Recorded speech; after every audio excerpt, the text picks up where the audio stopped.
Who's here? Excuse me. Sorry. Sorry, Jim. I thought I was muted. Mindy, Sorry. that's you. Quiet Mindy. How you doing, Mindy? Good, good, thanks. Just getting over a cold. Oh yeah. Yeah. Down in Florida, you get colds? Yep. Oh, okay. Okay. Good. Well, sorry. Glad to hear you getting over it. Yep. Thanks.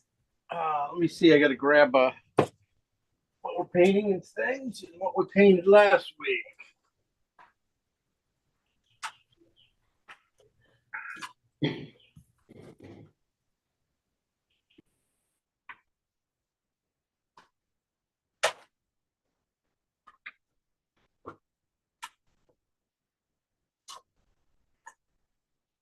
Where is it?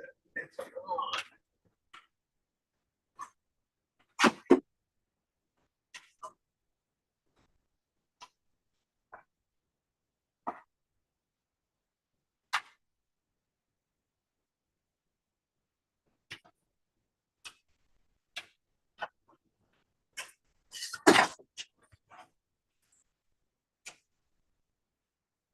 Yeah.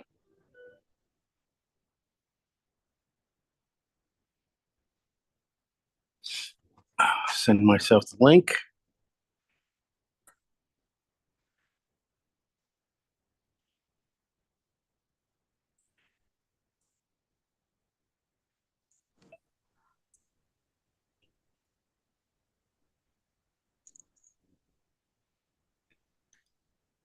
Hi, Jim. Oh, Allison, how are you? Um, Not so great. So Oh, I'm not going to be able to stay. I got COVID. I was doing jury service, and about five of us, one person, a dastardly person who should be in jail, gave it to the rest of us. oh, that's So horrible. it's been grim, but apparently it's been going around over there. It's called COVID XEC. Oh, it's a new one, huh? Yeah, Oh, I tell you, that's the way that thing goes. It just keeps changing on us. yeah, it's pretty grim. It's really not a nice one. So Have you yeah. had COVID before? Yeah, I've got lots of antibodies, but this one evades it nicely. I'm not sure Oh, nicely anyway. okay. Yeah, But I it's had. not so bad now, but this is great. This is a great piece to end on. I'm gonna hopefully I'll be able to do it in the next weekend. Good, good. Yeah, yeah, yeah. And post it, and I'll give you all the, you know, critiques I can give you on it. Oh, thank you. Sorry if you're feeling bad. Yeah. It's just been one thing after the other this sort of winter time. Yeah, for you, you've had it tough. Yeah. Anyway, Sorry about that. that means that sunny days are around the corner. Yeah, hopefully. That's Hope you guys are all well. so far. I'm good. I'm good. That's all we can do. Just hope. Yeah. So, yeah. So, well, yeah. Well, get better, and I'll you see you know, guys the next term. When does next term start? the 22nd, Of March. March 22nd, about 3 weeks. Okay, cool. That's good. Give you enough time to heal Yeah, and get my voice and back. get all your paintings in, right? Yes, of course. Absolutely. Sure, sure. Okay. Okay, take I know. care. I'll see you guys Nothing soon. too easy. No, of course not. This is a great one. I love this one too. Yeah. Oh, good. Yeah, Thanks. yeah.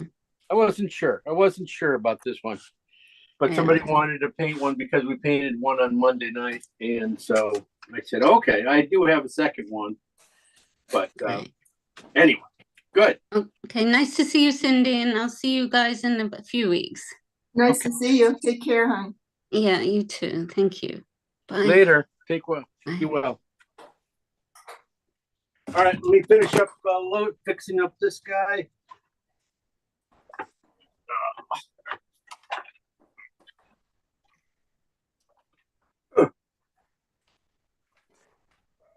This guy's set up, and we are about ready to go. Let me see. I'm going to try and find that the painting from last week, the sunlight porch one. It was fun. That was, did you like that one? You should have. I did. Remind me of summer. Yeah. Can't be too far away. You know, that's what brings summer is if you paint it, right? Right. I can't find it in here real quick, so I'm just gonna.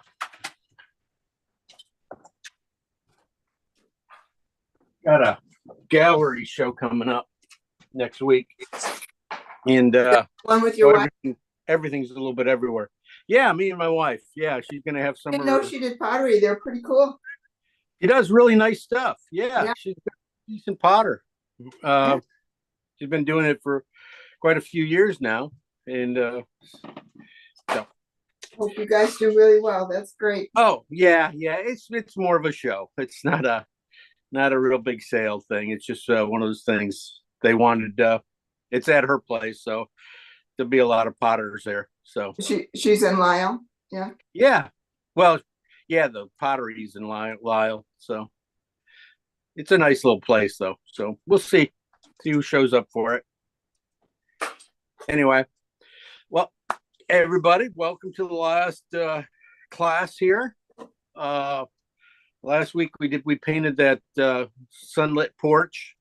I wish I had mine in front of me. I can't find it right now, but I was a nice. You guys, there were some really nice ones again. You guys, the ones that were shown were really nice. It was a tough one because of warms and cools at the same value at high key, and sometimes those things kind of mix together. So that was a nice little assignment kind of thing to do. Thinking about this one today, we're going to be painting this just because Cindy wanted. This is all Cindy's fault today. Yeah, sorry guys. I'm like, oh shit. I'm like, oh, okay. Well, I'm painting a picture that has sheep in it, so I'm like, that would be good to see how you do that. But sorry guys, I opened my big mouth. No, Cindy, it's fine. It's fine. You know, it's a kind of an interesting one to show. My photo is probably a little orange compared to what it really looks like. Oh, mine came out very orange too. So Yeah. It's a little orange. I just the way the printers grab it. It's a little more yellow than this, which I'll try to go to with my monitor. But we'll pull it up and quit talking, and we'll talk about what's going to happen here. So. I'm just looking at the sheep photo right now. It looks like a couple of them are talking to us. They got their mouths crooked. Almost, right? Almost. So here we go.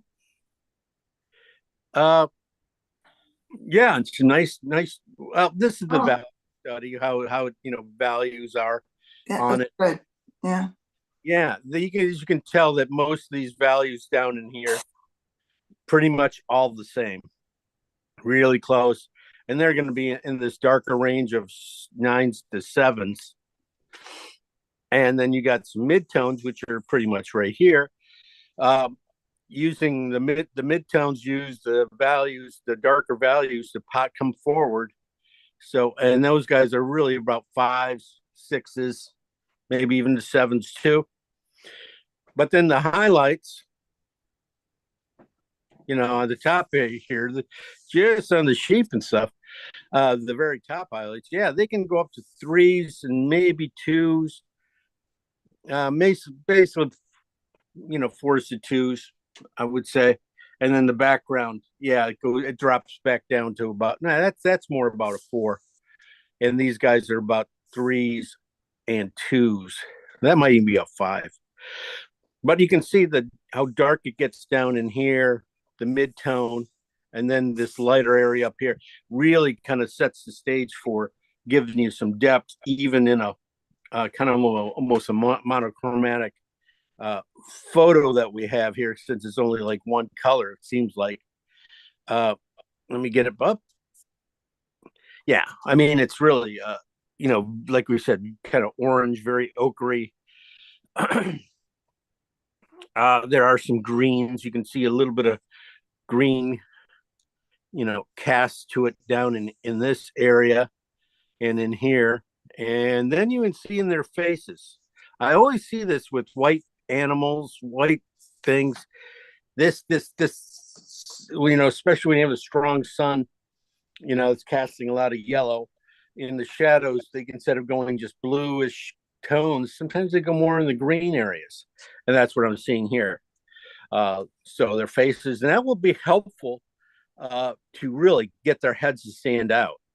And I'm not sure what green I'll be using or anything like that. You know me, I have no idea.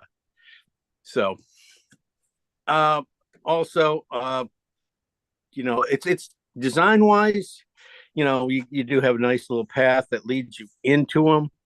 You got the 3 across, and then the back here.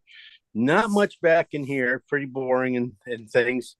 We'll probably have to bring out something back in here, I would say, just because of it's going to be kind of boring. You got to have some smoky, something of interest, and something that was going to, the feel of that's going to bring us back around to where we are, to the important things. So we don't want to, have somebody, don't want the eye to stay up here too long. You want something just to kind of bring you back around and restart. So that can be as easy as just toning the corners, like this one is already done. Just toning the corners on that one. And that will help bring you back around. So that's what I'm thinking there. Color wise, yeah, it's like you said, I said it was kind of a little monotone, a lot of little ochres and oranges. But if we make those ourselves, we can make it more interesting. There are some reds, some nice reddish colors here for your shadows, red greens again. So kind of hinting at you guys the easy way to go about this is that we don't have to mix up a ton of colors, because even in the highlights shouldn't be that far off from all the other colors we used. They should be a variation. They should, it's a warm light, so a lot of them are going to be warm. You're probably going to have to use a few cools in the highlights just to make them pop, keep them being interesting. But that's about it. Yeah. Go ahead. Yeah, it should be fun. The 3 main sheep, are what we're gonna go for. Make sure you got those. You got heads of other guys back in here, and and bodies. Those guys don't have to be as tight. As long as we get these 3 sheep here in the front, and even really just 2, you get those 2. This guy's get easy, just because you got some grass covering them up. That kind of pushes him back and really makes you focus on these other 2. So that's about it. I think that should work. But I'm glad to here's people like this one. Okay, little grass things, details in shadows. Those little things are just scratches. Don't overdo them. Don't go in there and give me, all the tufts of grass. Just give me a couple scratches. We want to leave mystery in these paintings. The mystery is what pulls people in and sucks them in to see what the heck's going on. Why did you make that mark? If you can get them to think about why you made that mark, you win. If you just give away everything, you lose. So that's it. Win or lose this time. This is the last painting for the class. Win or lose. See if we can do it, right? You can always go in and make more marks, but try to keep them simple, keep them clean. Don't overdo it. Don't give me everything. All right. Find that point. That's the whole thing. All right then. Any questions? Not bad. Okay. Let's go. Oh, Hey, I used that on Monday too. So I saw that. you know, it's an easy one to go to, right? It's just a, you know, oops, get out of here. Yeah, yeah, you know. Well, what else? I have not. That's my only game right there. One joke. Anyway, let me get my things up here. There we go. Uh, our usual stuff here. We got the knife. We got yellow titanium whiteout. This is supposed to be cad yellow, but it ended up being grabbing yellow, which was I was in a hurry, and it's transparent yellow. Let me see if I can find my cad yellow here. Some reason it just jumped in into my hand there. Let me grab it. It's in my bag here. Get some light on it. I try to get light on it. There it is. That's transparent yellow. This is transparent yellow too. See, sometimes they forget it then. We're going to go with transparent yellow. Just think of it as yellow cad light yellow. Sorry. I put out 2 big squeezes. Now I just don't throw away paint. So now I'm going to have to use it.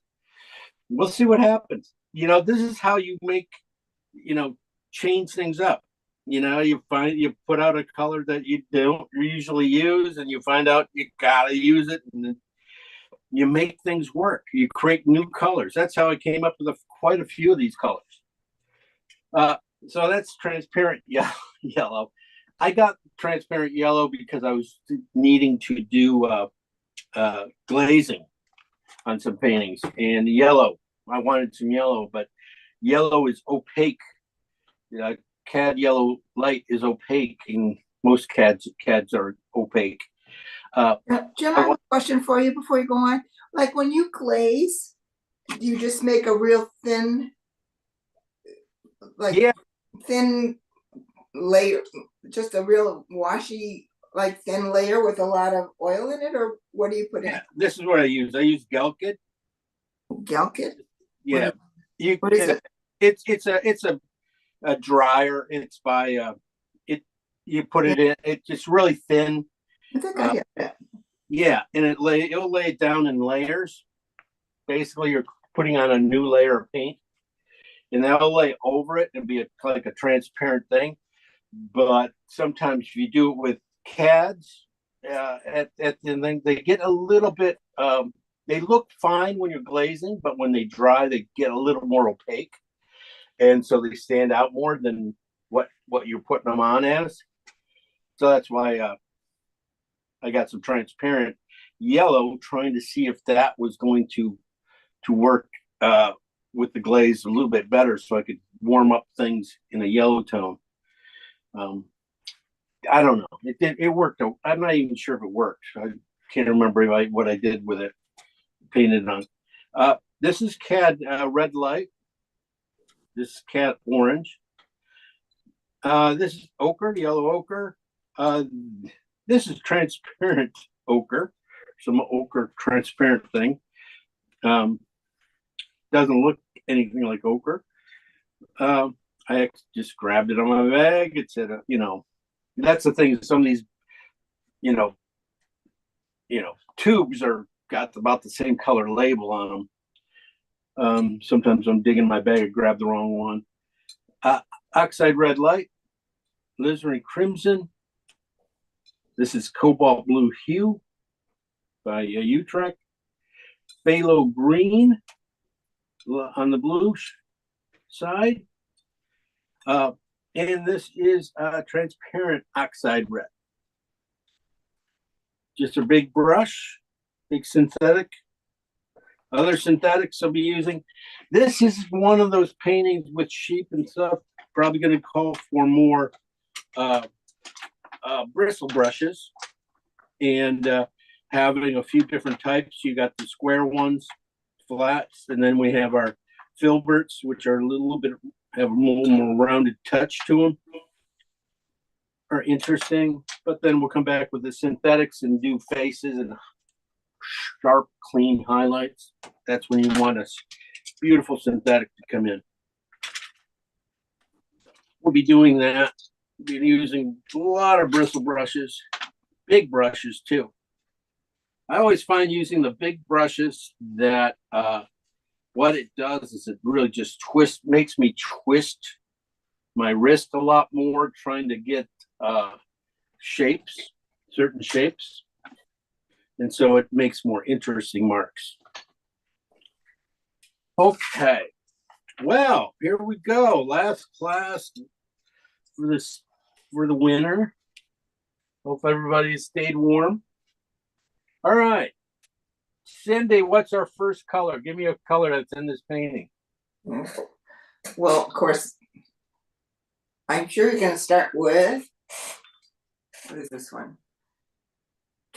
Light oxide red to tone it. Is that what you're going to do? Well, I just want to color to tone it. I don't know. We'll see. You want me to tone it? But it looks very, of course, my printer printed this very orange, but it's much oranger than the photo. Right. But that's kind of a good, you always start with that color. Okay, well, tell me what colors go in, then what color do I mix with it? Oh, Jim, are you kidding? See, that's not my strong spot. Okay, how about, You want to pass this class or not? okay, go fine. Would you put ochre with that? You want to go ochre? I don't know, I'm asking. No, don't ask. You got to tell. Oh, This is a test. Everybody's going to get tested on this one, Mindy. Mindy, it's your too. turn. Just Okay. give me a color. What color do I usually go with on the darks? Well, you go with green all the time. Yeah. Stay low. There you go. I thought you just wanted to tone That's it. Are we mixing a first? solid B for you. All right, I'm kicked out. I go get Mindy. some coffee. Solid B. Way to go, Mindy. Way to save her butt. Thanks, man. You're welcome. All right. Thanks. Good job, guys. Okay. I thought you wanted to tone first, but sorry, I misunderstood. No, I understood. I understand. Now, palette time. Palette testing here on you guys. All right. Any other colors we see in there? Let's see. Got Deb. We got Mindy and Sarah. Whoever wants to say anything, what colors would you use? See, this is the thing is I'm always mixing and telling you what colors to use. This is good because a lot of times I can't figure out how you got that color because you're telling us what to do and I'm not thinking it through. So this is good. Yeah. So that's what I'm trying to do here, seeing if Deb can come up with a color or if we might have to go back to Mindy too. I don't know. Margaret, give me a color. Anybody? What Well, about transparent, you like a yellow oxide? I'm trying to get that like orangey background color. I gotta print the photo out. I don't have it. I'm looking at your screen. Okay. So like a yellow ochre and maybe a transparent red? Not sure. Okay, we'll try that. Yellow ochre and what kind of orange oxide? Transparent red. Are you using transparent red oxide? Yeah. Oh, yeah. Yeah. Okay, transparent. Good call. Let's see what that looks like. Good job. I usually never mix these two together, so thank you. Let's see what happens. Are we using those? Am I all supposed to do that? Or Yeah, do it. so yeah, ochre and transparent. Ochre and transparent oxide. One on the ochre side and one on the thing. That's kind of interesting. Okay. Anybody else? Well, you always do blue, the blue and the alizarin. You always Blue put and that, alizarin. alizarin and blue, but I don't know if you're Trying gonna to use make it this up. time. But, You're not going to get past the B. oh, okay, fine, I'm trying. Okay. Blue and alizarin. We'll try that. We never know. Hey, you know, Well, that's you the thing always is put that on. trying colors that might work. All right. Sarah, come on. Sarah Taylor, you should know color. I might have to go back to Mindy. So would you use the green and alizarin? I feel like I always Green and alizarin. Well, That's that's true. good, right? Yeah. Where did I go get my pencil? So you guys are going to make more colors than I would have. Green and alizarin, same thing. One on the green side, one on the red side. Hey, you know, a lot of undercoat painting, you know, this could definitely be in the front. It's going to help, you know, it's going to help create contrast and pull things forward. Some of those highlights we can get later on with that color could also be in the bright spots of the sheep. That'd be fun. All right. There's one color in here that everybody is missing yet. Blue and yellow. Blue and yellow. Blue and yellow, green. Blue and yellow. I would use orange. I would get orange in there somehow. Orange. Yeah, I would get some orange, but that's me. Orange and what color? I'm not sure. Orange. I think orange and the ochre. We got orange. Well, no, we don't have orange and ochre. We have orange and we got transparent ochre. You guys like ochre? Wow. Okay, let's try that.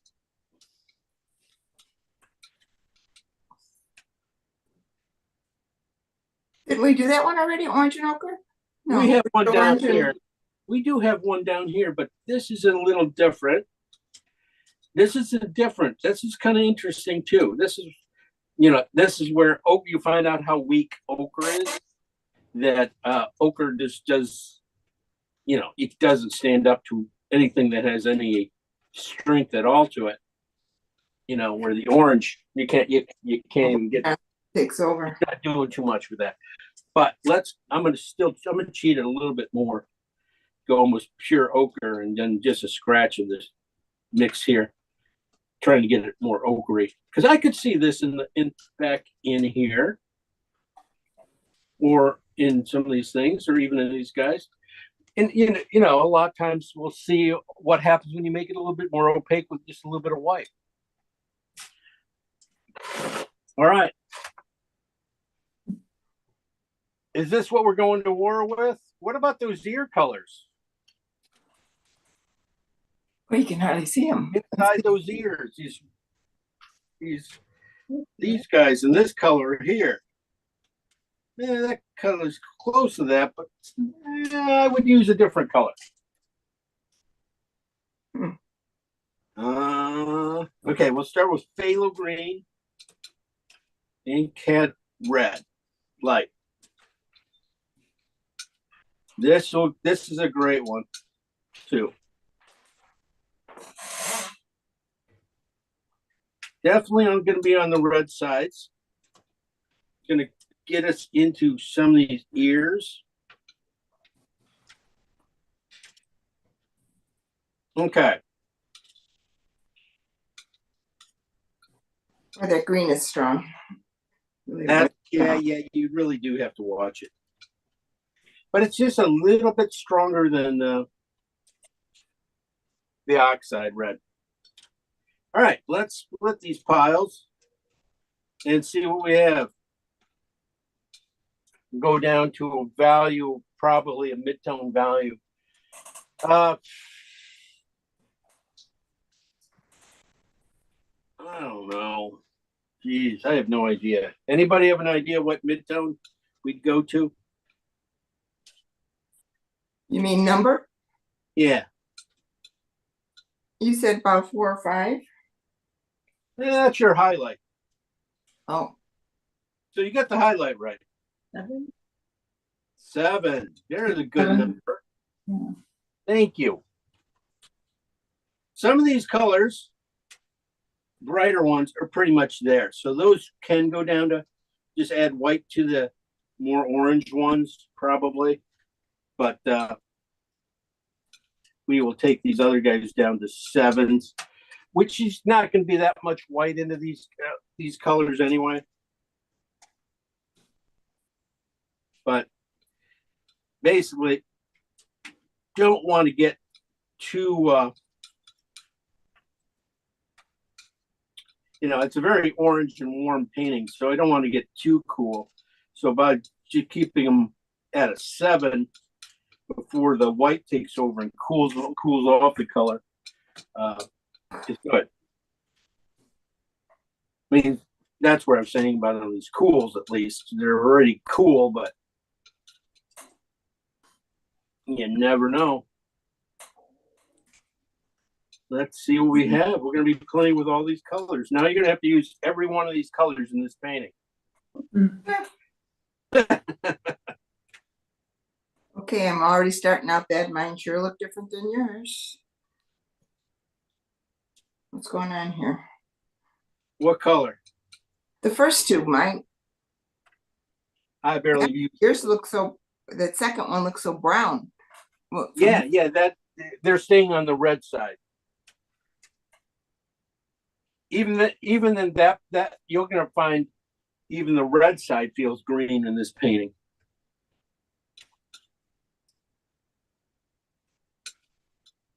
Let's lighten these guys up. Gonna lighten these guys up to the about 4s too. The yellow, the ochres, and the orange. I'll probably take that right up to 4s. 3s and 4s already, just because of white. Because they're already at the light.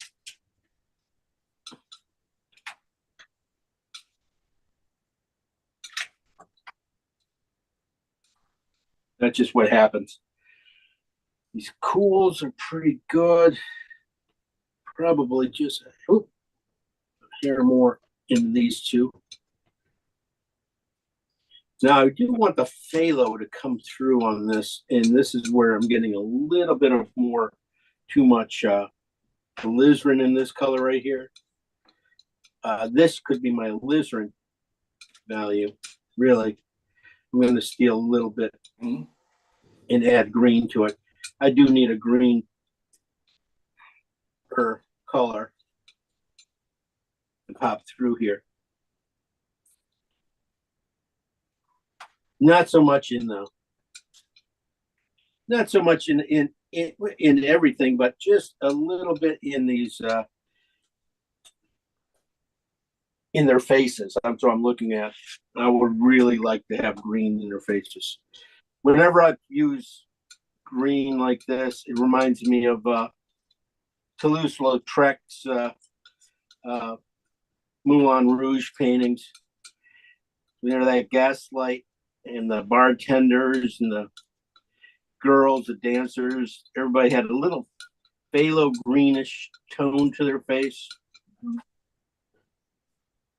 So that's where I'm going. That's why I'm looking at it.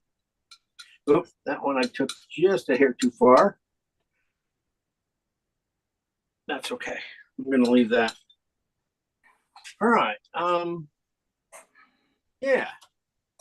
Trying to make sure I have the richness. I'm going to look at these guys too, these ochres and transparent oxide. Interesting colors. Got to look at it the whole way. Look at how light. This is how weak both those two are. You put a little bit of white into it and it just wears, boom, gone. Both of those colors. Definitely trying to keep the oxide from staying there. That's going to be nice, really nice in there if it can hold up to other colors, which is good. It's good. Values did pretty good. I mean, that's the thing is, let's keep going. Let's take this up to the right values. Let's take this to 3s to 4s. Try to save off the 2s. But if you know, for the little highlights, I'm gonna bring these colors down here for that, just because of space.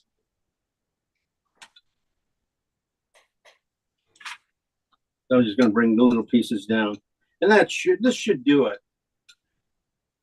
Like I said, it's kind of monochromatic. It really doesn't have.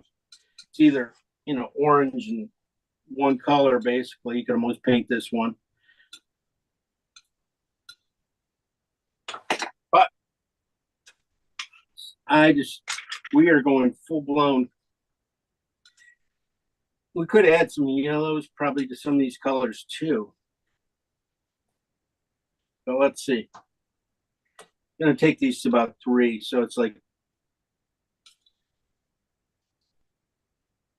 double amount of white. That's double. That's phthalo and oxide red, oxide red light. This is on the green side, which is not, it did not take much to it. That one's too dark. I'm going to save a little bit of it because it's not getting into the value I wanted to. That's still a 4.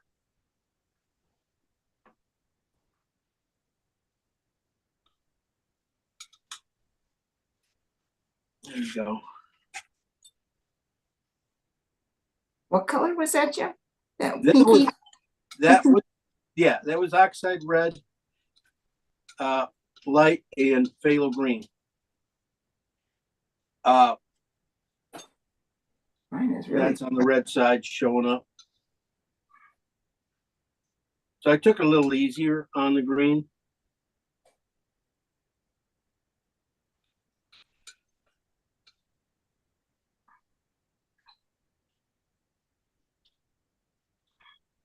This is on the blue side. That. It's a little bit too white. Let's get a little blue. What's reading is blue. Might be able to get something in there. Might not. Might end up just being a dotted for eyes. Who knows? No, that might have to warm up too. Might be way off in these colors.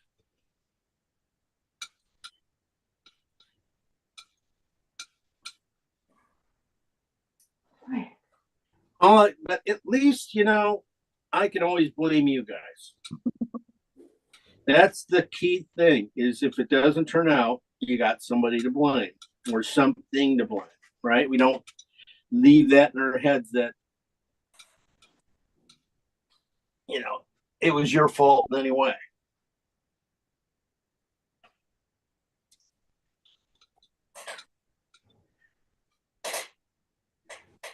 Ochres and oranges going to be interesting in there. You can see that those colors in there are really good. Oh boy, just not much to that color. And one thing too, you might end up, we really, since this colors are asking for warmth, you know, throughout. So, you know, like I said, toning it, we'll try to tone it a little warmer and see if these colors, how they react to it, you know, with the tint. Yeah, these guys are too dark.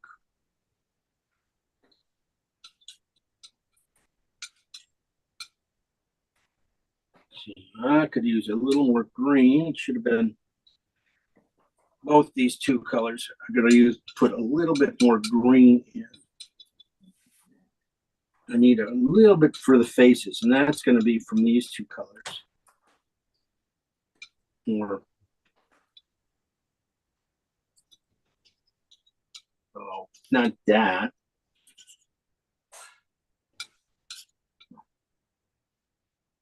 Okay. Put some more red into it. Gray it out a little bit, and we'll be good to go. All right. That value, see how that value add green to it? And it just dropped it all the way down to about a 6. Oh.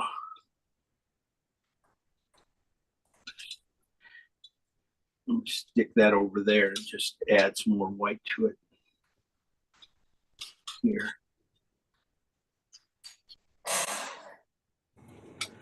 And that might even be too bright, but that's closer. That's a lot closer. That one, it just still reads a little red. A little more warmth.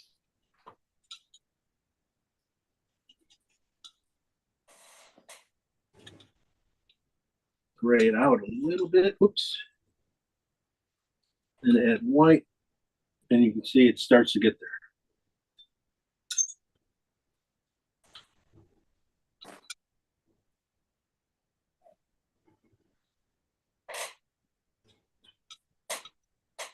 All right. There we go. We're just going to go and work with those guys. Now, we started off with some oxide red and phthalo green. And Mindy and Cindy came up with those. We took them to about a 7. Maybe that's a little bit dark for a 7. That might be 8s. And then we added white to them. We added white to about 7, 8s. And then we brought them over here and added white to them, trying to get them about 4s, 3s, 4s. Maybe you have to go up to 2. We'll just add some more white probably to them.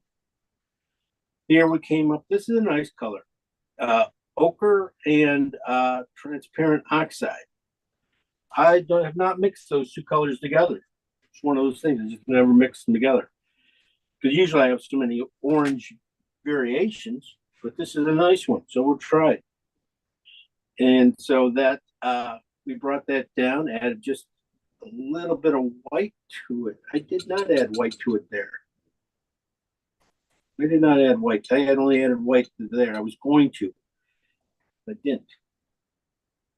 They're over here though, right here, somewhere over here. Oh well. Then we got alizarin and blue coming down on the red side, blue side, with white to about 7s. Phthalo green and alizarin with white. Those are pretty dark, but they're going to be more up front. Then we have orange and ochre down in here, trying to get orange. The orange is so strong it's was knocking out my ochre here. So we really ended up putting ochre over here on by itself, and then adding just a little bit of orange to it after the mix, the two mixed together. So these two colors right here are pretty much the same. Over here, we went with phthalo green and cad red and bringing them down. It worked out pretty well. We took all these colors here and brought them over here, and then these two over here, and added white to them to get them up to about a value of 3-ish and 4s, and then some of these guys got up to about 2s, or the lighter yellows always get up a little higher. So that's what we're gonna kind of go to war with today on this painting, and see what we got. Only problem is we need a toning color. Oh, what color? A tone to canvas. What color we're gonna tone the canvas on this one? What would be cool? What would be neat in this canvas? Something unique. Anybody? Unique. Huh? I don't know. Maybe unique.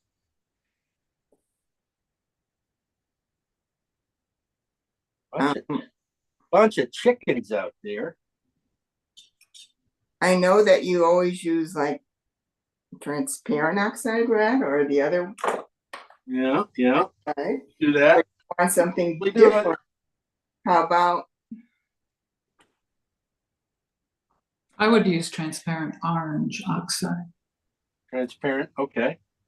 There we go. orange oxide? Is that a color? Well, How do you- it's transparent red oxide. It'll look just like orange. What about if you did? I Go mean, ahead. Go ahead. No wrong ideas yet. Well, would you want to do the complement of the yellow since it's so yellow and make it more purpley?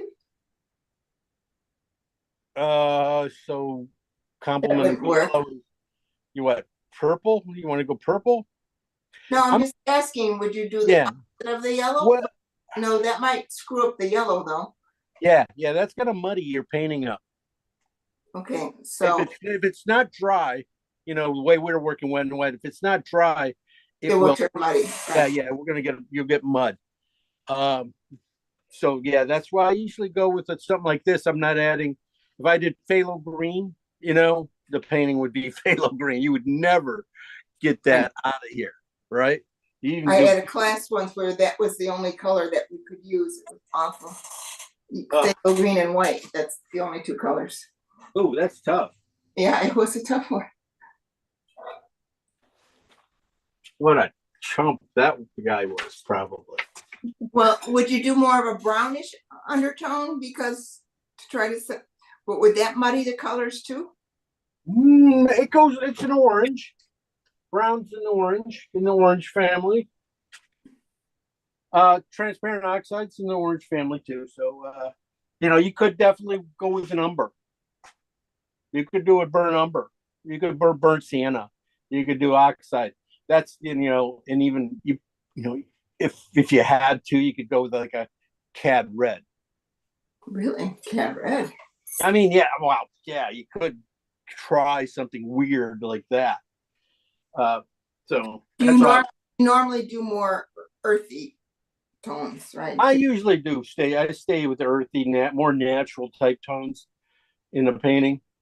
But sometimes you got to take a risk, and I figured, This is a risk.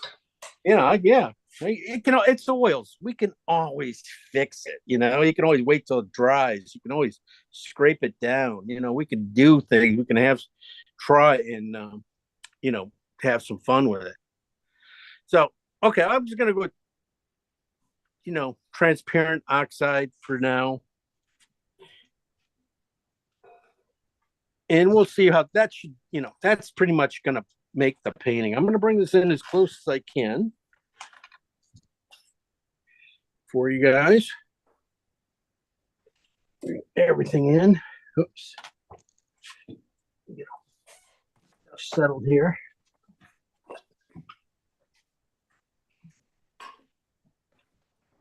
All right, I can get through here. All right, as long as I can get my feet in, I'm good.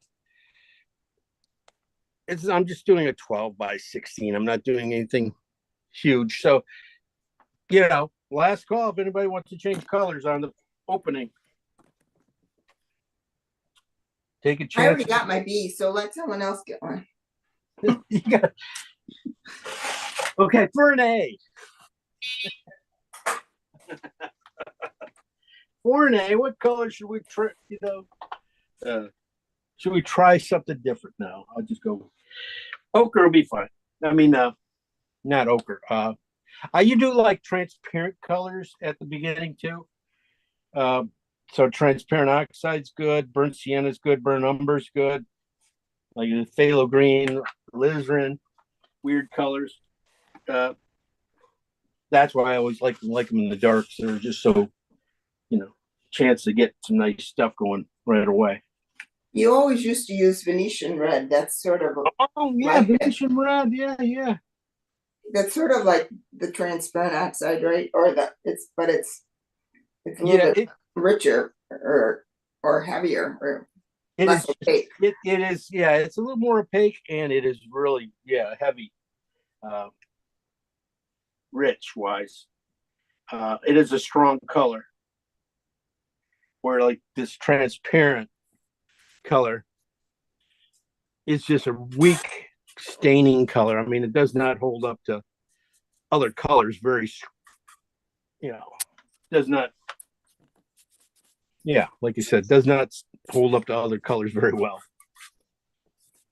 So, and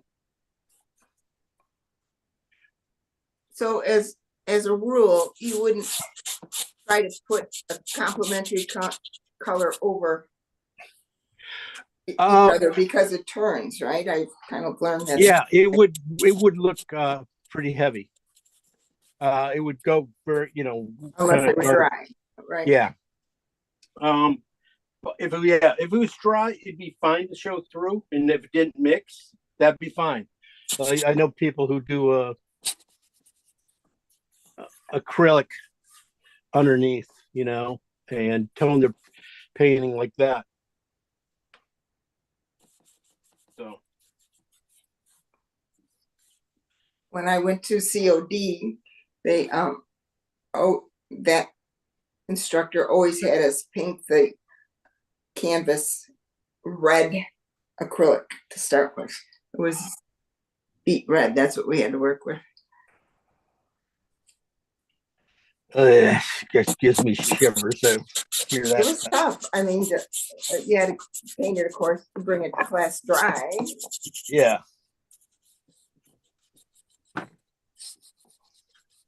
Yeah, I mean, there's so many different ways to paint. This is just one of them. So, and if you can take away something out of it, that's great. That's all it is. Okay, this is transparent oxide. I wiped it out already. I just going through, and it is a gorgeous color for this painting. It's right. Whoever came up with this said transparent oxide was right. Good job. I mean, it's really half the painting already done. Now with everything's toned, even this tone I got back here can definitely live in this painting. Who said transparent oxide? We're all afraid to talk now. I was going to give him an A. Well, I'll say it wasn't me. Okay. So I'm just going to, this is the beautiful part. This is the beautiful part of painting is when you do have it already done, you're ready, you're putting in some roughness into the painting. I mean, I'm not even drawing it in, but right now I'm just feeling out areas and just trying to say, trying to create a design, abstract design, even with your paint, transparent part of your paint. Hopefully something will show through, something won't just be wasting these colors. Let's draw it in a little bit. Might want to, angle these sheep just a hair more, and there's this nice dark red bush right in this corner here. I might bring that down. It is down. It's down about here. Okay. So I was pushing it up a little higher. So, okay. That's a different sheep back there then. Okay. So let's, think about the design, getting these guys maybe twisting a little more at an angle instead of too right by themselves. So one sheep here, the big sheep, or we'll have you got to have a hero sheep. He'll be right here. And then the other one here is a little backed off. I'm going to back him off a little bit farther. The nice thing about sheep is they're really just puffballs with sticks for legs, right? There's really just, not much after that. So just give them a little staircase there so I can, so they can get them to move up a little bit here. I'm going to move that sheep over a little bit. I'll have to wipe off the highlights you can see what I'm talking about. Kind of left it kind of heavy. So I'm going to push this guy up a little bit higher than that.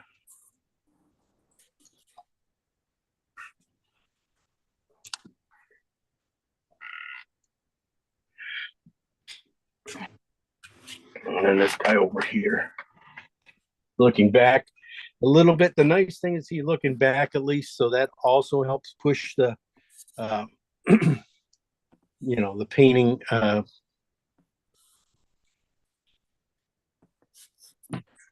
Keeps the acts as a stop to the painting, because this guy will be looking back into the painting a little bit, where this guy's going to be looking straight ahead at us.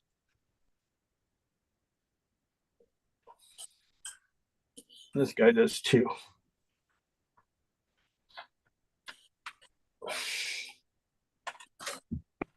I'm just going to basically just lower this front guy just a step. Yeah, legs here and stuff.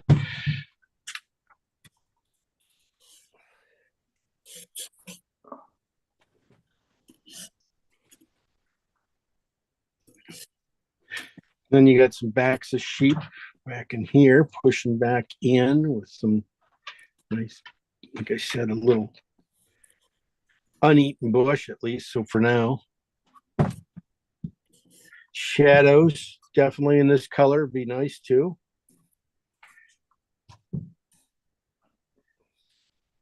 Yeah, a few backs back here, and that's it. All right. See if I can. I'm going to stretch them out a little bit. I want to get some height here. I'm just a little,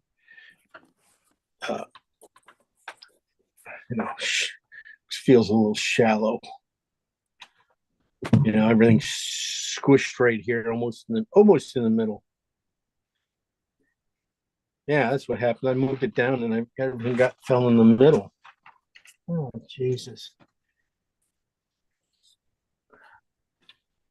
Let's go back up. The thing about this painting, though, we'll go pretty fast. It's not going to be color-wise, should go pretty quick. So we'll push everything up a little bit more now, and make sure it's. See, if I would have shot for the middle and laying this out, he probably, would have ended up higher. So, but that's okay. Whatever. See how rich that color is? That's beautiful. Brush it out. All right. I'm sorry, guys. I'm painting in a little teeny area here, reaching into the painting.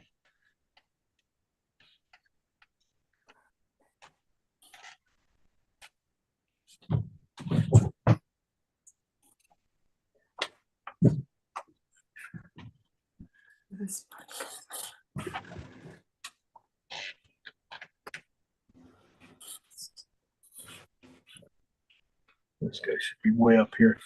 See, their backs are right about the top of their heads and middle of their heads. Comes to about so.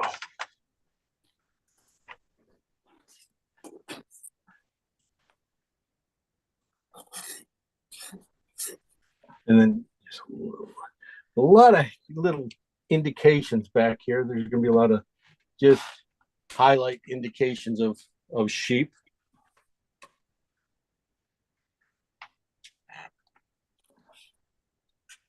I'll draw them in just a little bit better.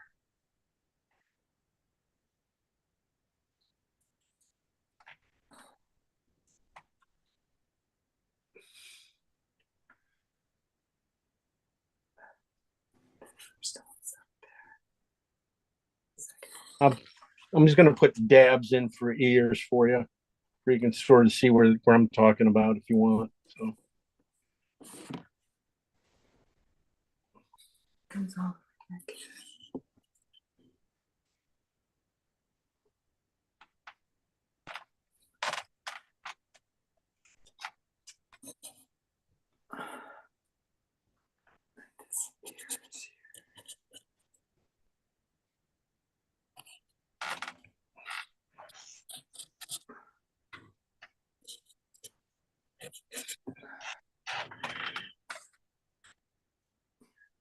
so okay.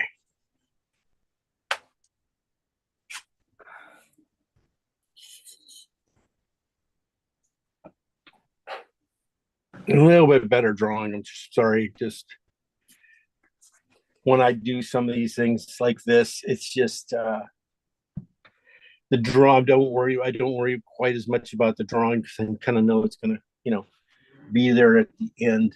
I can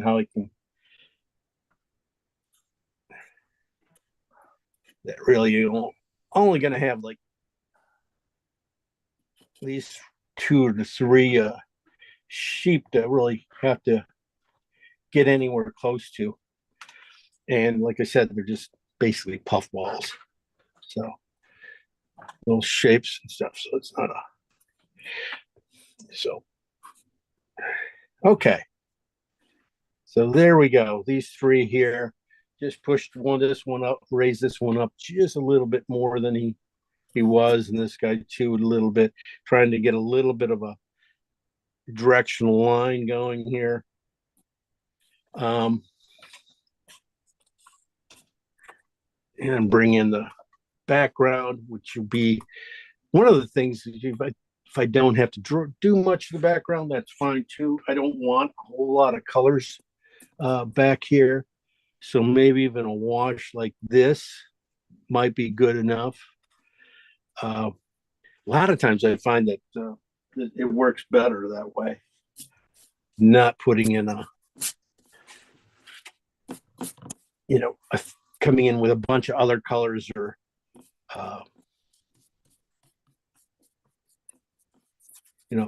they just don't mix the same as right now, where you get a lot of nice little brush marks that are just always going to be there because it's all transparent, so you get a lot of lights, darks just with a brush.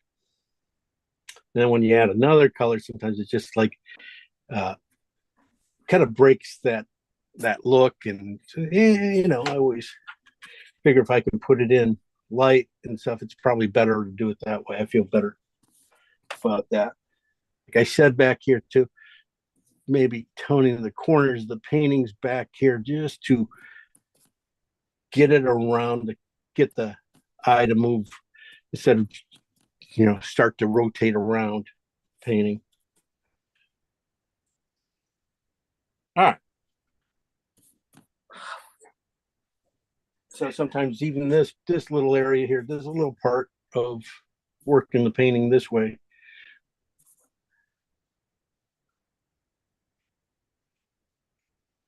Could be a good way to go for a little bit until we start to decide what colors. All right. We are done with that. See you guys later. Take it easy. See you next couple weeks. You guys should have this one done. No.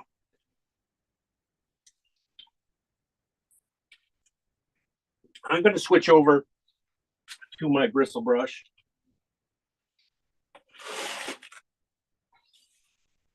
To start this painting.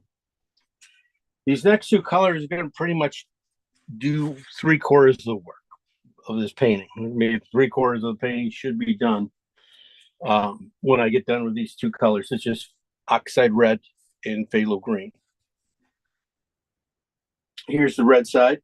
You can see how that looks. I left it a little heavy on the red side because one of the things is this is kind of a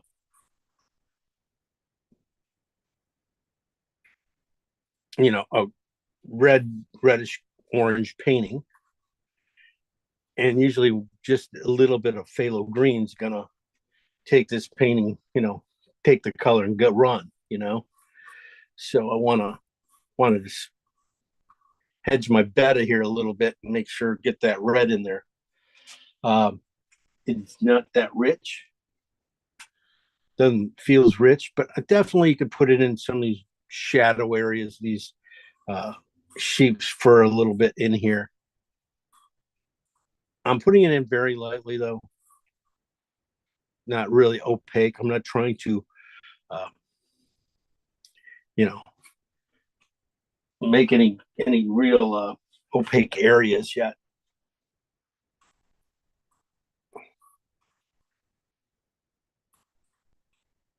I love go up and down with the bristle brush. You can just almost like a little scrub brush. It works really good for the fur on the sheep wool and stuff on this way. So look for those reds back in here a little bit more, a little bit. There's a guy right here too, catching some space. Gonna help me. Okay. We got a lot of like some grasses coming in over here too. Definitely want to get this color in underneath most of those grasses areas here. Get these darks in here because of it's easier that way to make the grasses feel better, feel more natural if they are, you have the dark in underneath behind it instead of going back in and painting each one in. So I think I tell you guys that every time, but I have to. So, all right. So that's one, that's just the red and oxide transparent. No, it's not transparent. It's oxide red, light, and green. Now this is the green side. I want to see what that does. Definitely, probably it's going to be should come up a little bit more in the shadowy, real shadow areas. Probably come. I want to use the dark in this color since this painting is kind of very monotone, kind of more mid-tone range painting. To use the darkness of this color, because you can see how dark it is at full strength here, just to get contrast. So this painting, I can get this path to come forward so I can get the sheep to feel like they're farther back. They're a little bit, in this opening here.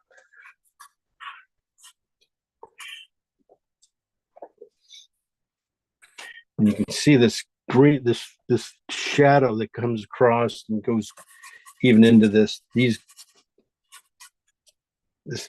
tufts of grass over here. Get those guys in. So a lot of times just the scratching of a bristle brush will give you a nice feel for that stuff. I'm going to add just a touch more green to this color.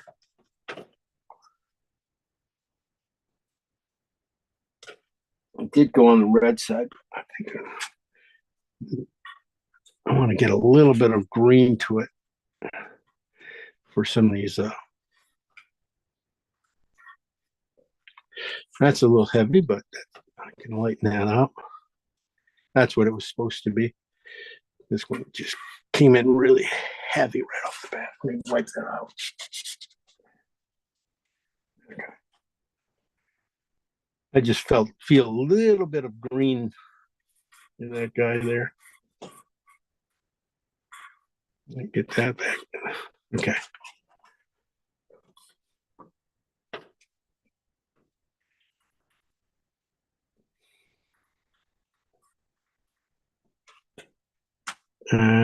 And so this being our last class, that means, I have things signed up or set up for class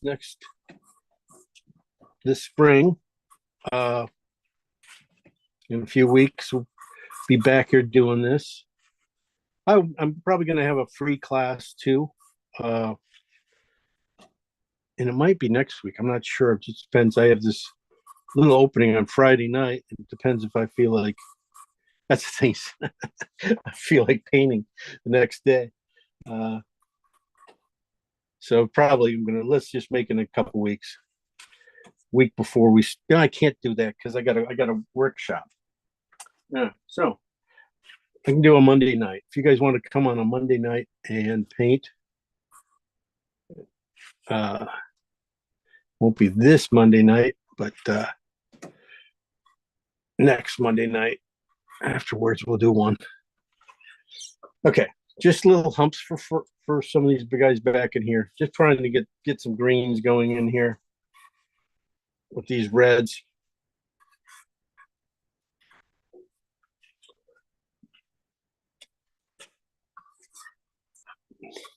And these again, no white yet. Just really, there we go. Good enough. If you squint at this, basically you should see about the same kind of shape going on in here. Maybe this is just a little light underneath them, but otherwise, without the thing, it's pretty close. Okay. So, not too much back in here yet. If I did anything, it would be that bush back in here.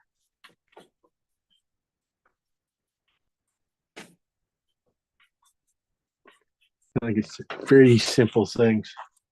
Like I said, I should have just kept it brown, just one with transparent oxide on that. Oh well.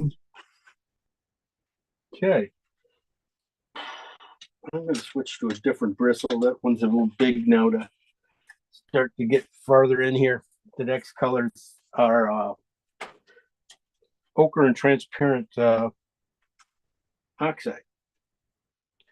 I'm going to go on the red side, definitely the transparent oxide side, and we'll see where that goes. I always like to start where I definitely kind of know where it's going to end up being. So, like I was saying, like maybe in this bush right in here, got a lot of those darks already showing through. So, just more at the top area of that. I was thinking that kind of tells me, just by doing that much, tells me where else I can see it. Sometimes it usually pops in the eyes. Yeah. Where else I can put it real quick and just move that color around. One of the things is just don't try to,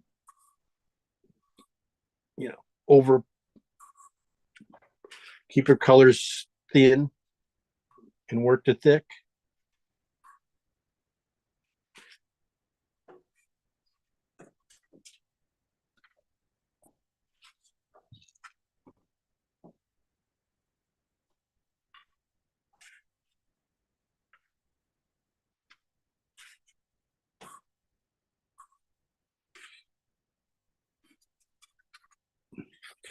I know this will help.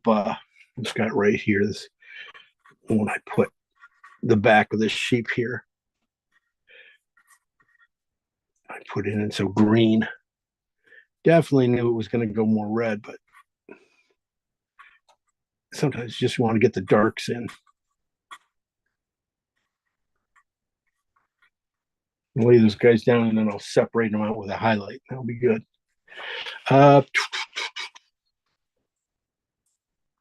Okay. I put it in a little bit into these guys.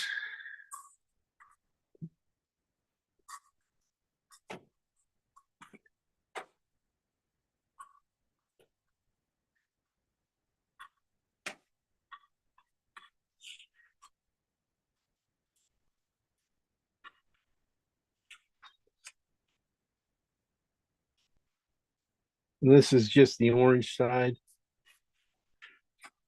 Okay.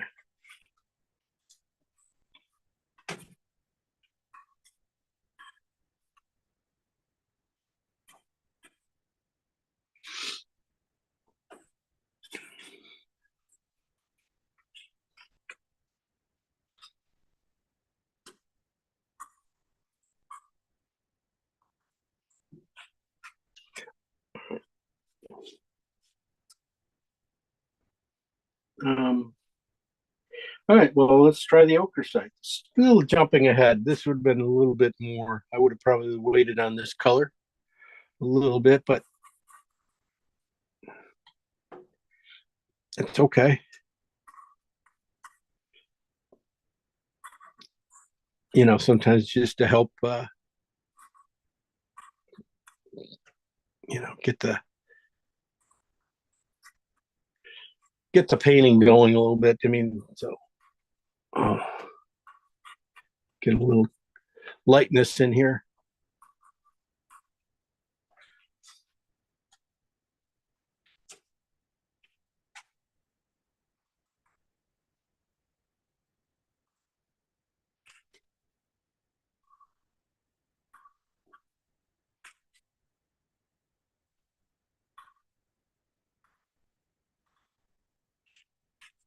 The thing about being cheap and things, this is you know, you can get away with a lot more with these guys. You know, you a horse and they're just like all muscle. You know, there's nothing left to you know, you got to get it right because it's all muscle.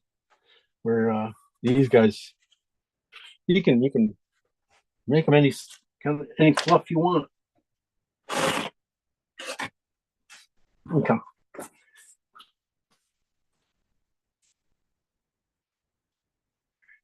Probably, I'm going to go back with that ochre. I mean, the orange side. A little bit, maybe the ochre side. Yeah, ochre side. Just get this right behind them area here.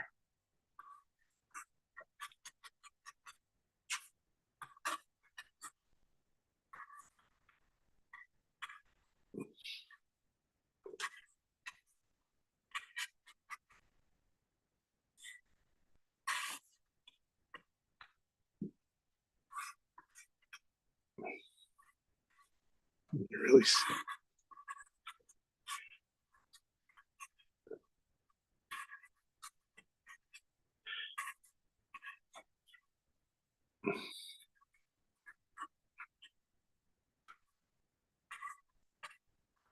Trying to move this guy over a little bit. He's a little too centered.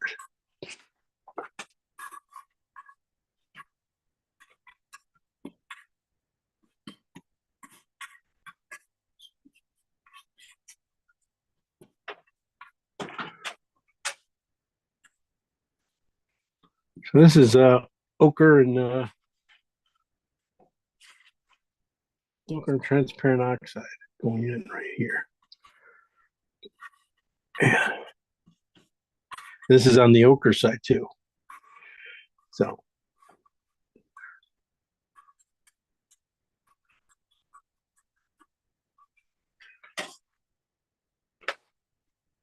might work back the orange side back into it, into a few spots here.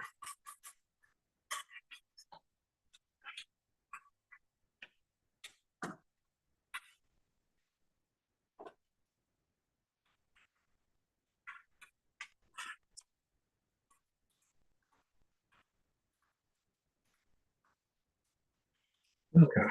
It's a moosh of colors.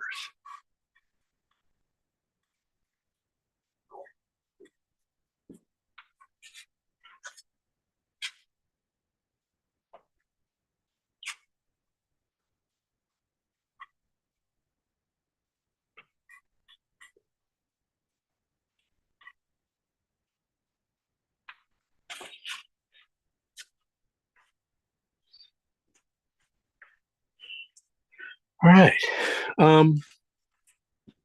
Next colors. Blue and alizarin. If I was going to put these guys anywhere in this painting, they'd have to be down in the bottom here. They're going to be into these oranges and into the bottom of the painting. Again, it's just going to help with the contrast, and these are some of the darker colors to lift this line up of this, get this path and front of the painting to come forward a little bit and give you a little bit of depth. It's always trying to find depth in your paintings.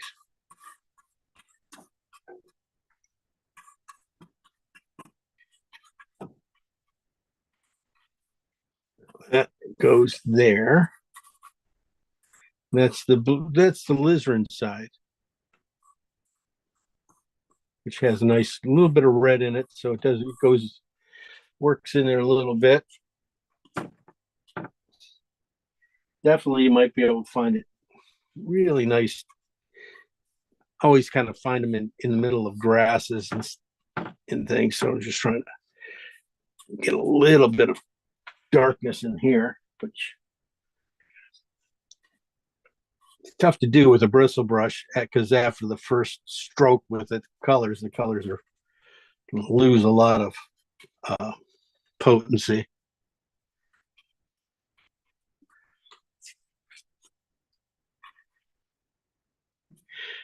But this is class here, just showing you that you don't have to make the colors don't have to be perfect. That basically, if you have the right values, you have the warmth in the right place, the coolness is in the right places, you can get away with a lot of painting in paintings. There's no such thing as perfect color. At least nothing I can do. So it's always can be changed. And the thing is, even if it looks perfect on your palette, you put it up here and it's going to change when you put it against other colors. That's the whole thing about painting. You got to be able to have some room to kind of just keep moving. And that's kind of like what I like to do, is just have a good base to start with, but you got to be able to, see what you got at the end.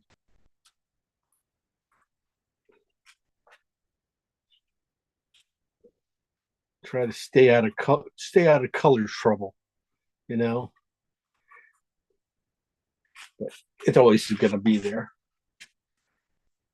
I'm gonna put a little. This is again alizarin and blue. Just a few little weird kind of places I could put it, like bend of a sheep head right here. This little corner, right there. I'm gonna try to get that in. Put it in, and again, when you put it in with a bristle brush, it goes in just a little.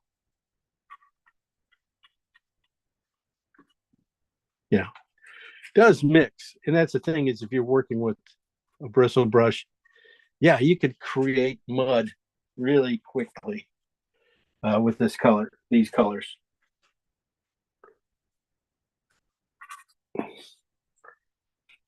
Yeah, so you do gotta watch it a little bit. Okay, next color is the blue side of that. Blue, that should be interesting. The thing is, it's not going to do much. It's not doing much at all. So I didn't think it would. Not right here. We'll see. Maybe we'll come back. Maybe we'll do something. Okay, phthalo green and alizarin. This is the phthalo green side. Again, looking at it in the darkest spots, trying to find little spots I might mostly little almost steps going through here, trying to pull you back here a little bit. I can see that a little bit.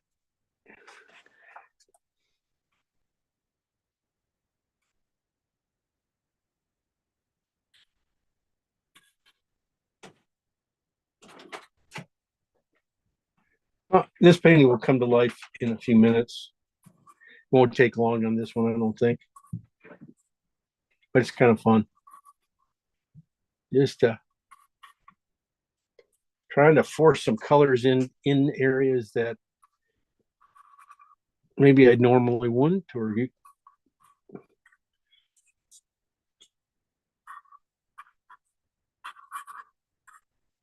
like I said, there's, can always fix these things. Yeah, pretty much there's not much there now. We are getting to the highlights, the midtones. This is the alizarin side of that phthalo green. I might, use it just at a few kind of key warm, cool spots at the bottoms of some of these front sheep here to just to get them going. Give me another darkness here, but because I kind of wiped everything out with the oranges,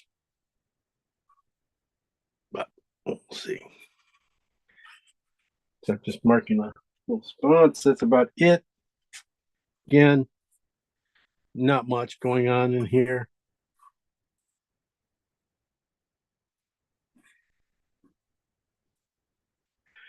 Goes anywhere, it goes down below here, just again. So you got you can see little greens, you can see some oranges, you can see some purples, you can, in this area here. You just don't see the richness ones yet.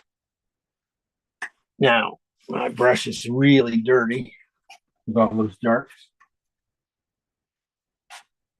So I'm going to switch to a different brush.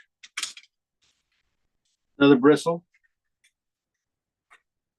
I like the bigger one. Oh, shoot. Get some white on it. Wipe that out. Okay. Now we should be really, moving on here a little bit. We are into our orange ochres. Orange and ochres. I see. Let's go with the straight one. The first one is more orange. And the next one will be more orange ochre. Definitely, you can start to see it, given the shape to the body here. I can see it coming through here on the bottom of this sheep on this light side, coming up around the neck.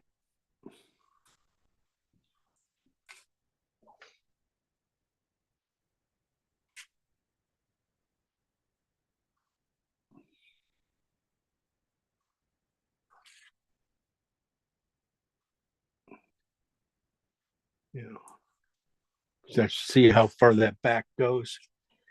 This orange also.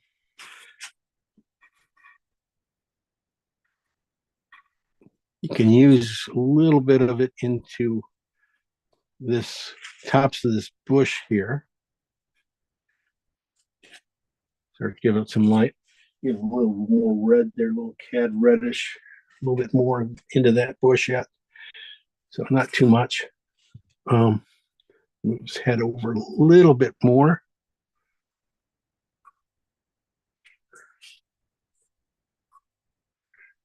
Okay, this guy's back end. You can start to do into his middle belly section here,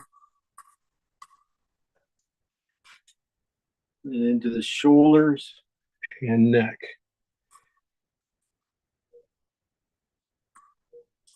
And the neck. Probably made his head just a hair big.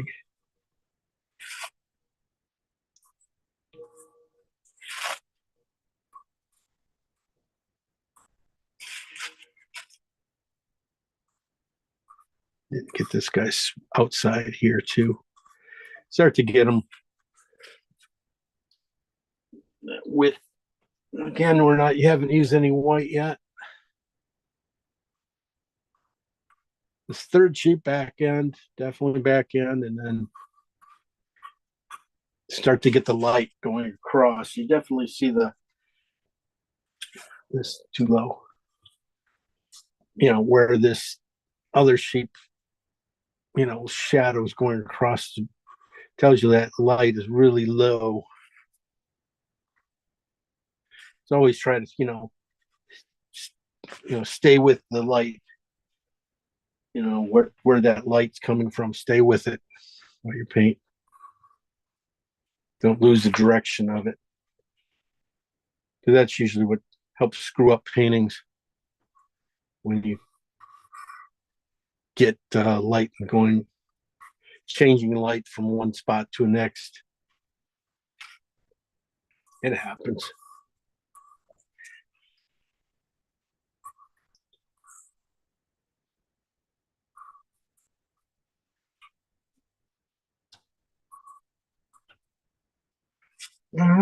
Okay, I'm gonna look at, that's where it goes in the sheep and stuff. Now down in here, we did do it a little bit in here. Just whenever I do this, leave a little bit of space. Don't try to paint everything.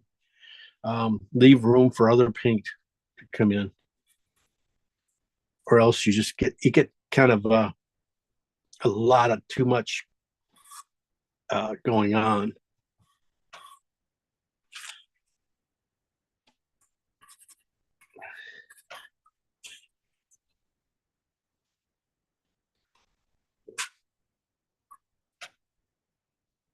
I'm just going to create light spots in these areas where lead us back in.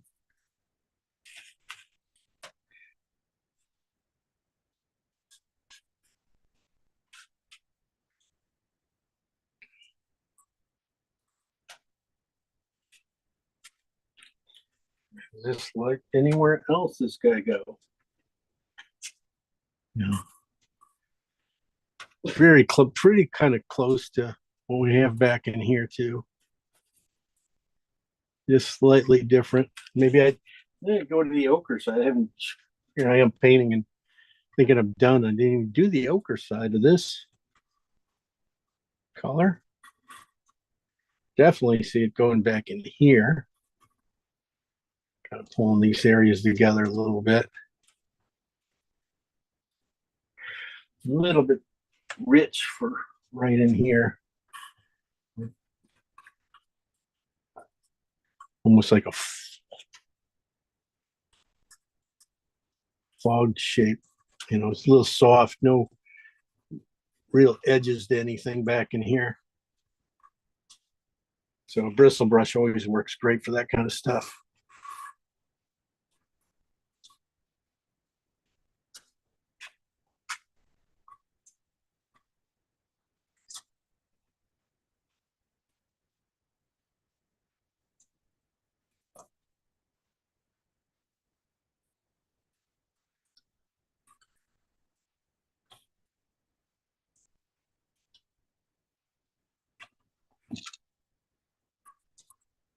All right, that background's pretty close.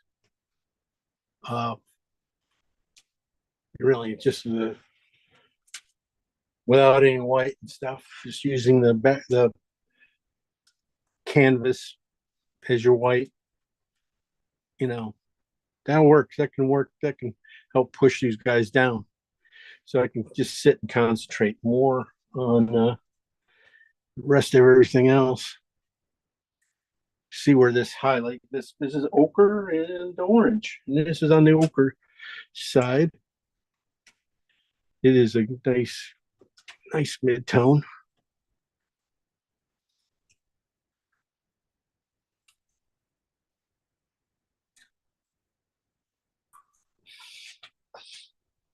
But not strong. Sorry. Not a real strong color. It might help lighten up a little bit on the shadows areas to give you, but that's about it. Okay. I think I've taken these colors as far as I can.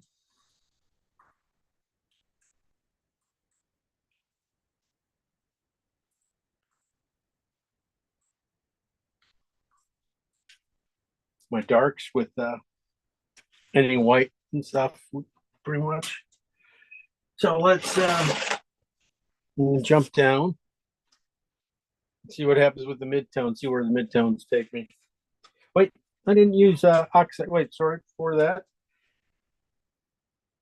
I did not use my CAD red and phthalo green mixes. I'm gonna push more, just a hair more CAD red into my color here because yeah, just a touch more red.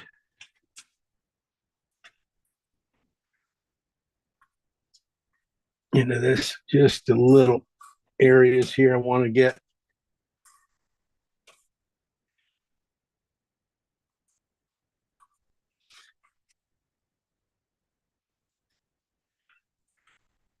So really around the sheep's bottom and stuff. I do have some alizarin I kind of put in there too, kind of mark it. So this will be a nice transition from the alizarin mark to the regular midtones. But yeah, this is, I might even go back in just to almost pure CAD red at the end, into some of these colors. Little teeny creases around the neck and shoulder, shoulders. Just could be a little more richness there.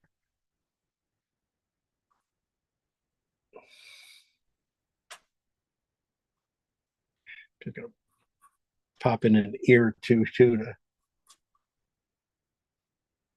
see if that helps. Slightly angled up too. This one should be up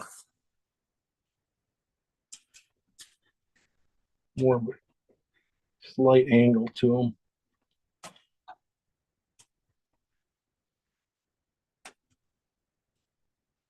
Like just get all the ears, because you can probably start telling where everything is. What the heck was he doing? Okay.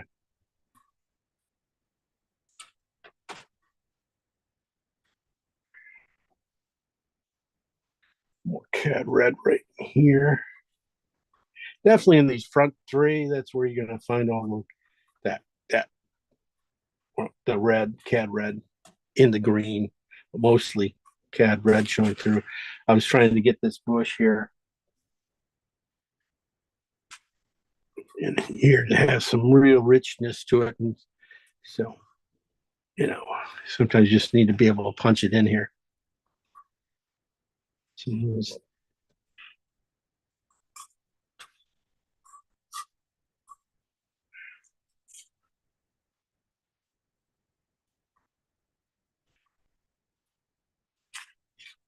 All right.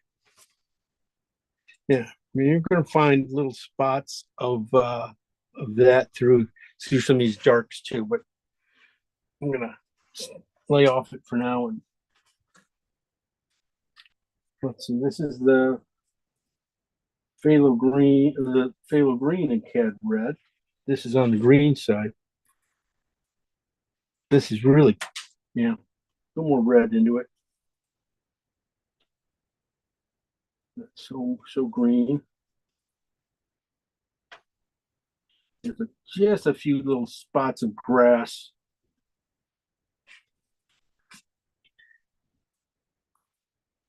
In here, I thought this color was, gonna come through here. Might have to have a little bit more white into it.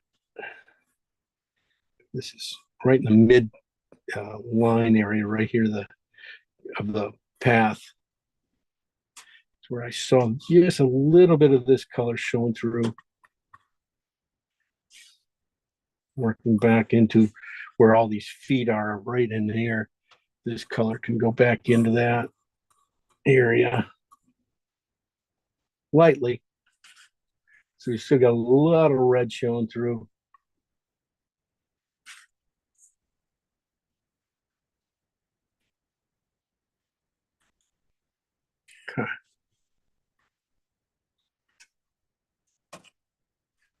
Okay. All All right. I'm gonna switch now. Now we're gonna go to the colors with just a little bit of white in them.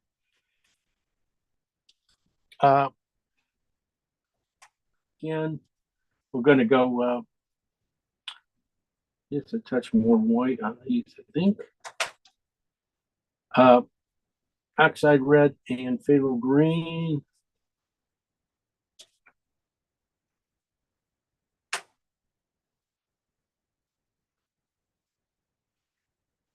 This is on the red side. Let's see. You know, it's starting to warm up. You see how I'm going to put that up there, and you can just start to see how cool it is. And you go, it's not going to go very far into this painting. No, not going to go very far. Might, in fact, be in a lot of the cool sides. I might be able to get it into like a little bit in the head, into the foreheads.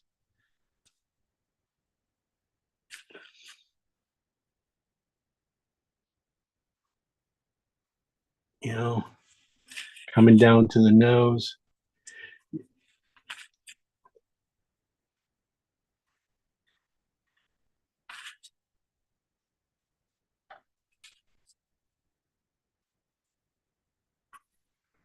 That's where I sort of even see it, but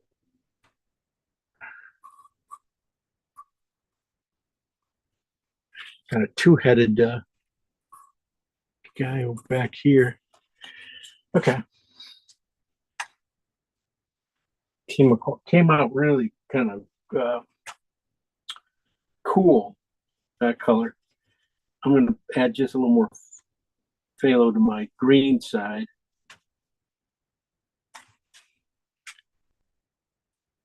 Yeah, it's too dark. Not going to do that yet. Okay. Gonna go on with my brush here a little bit.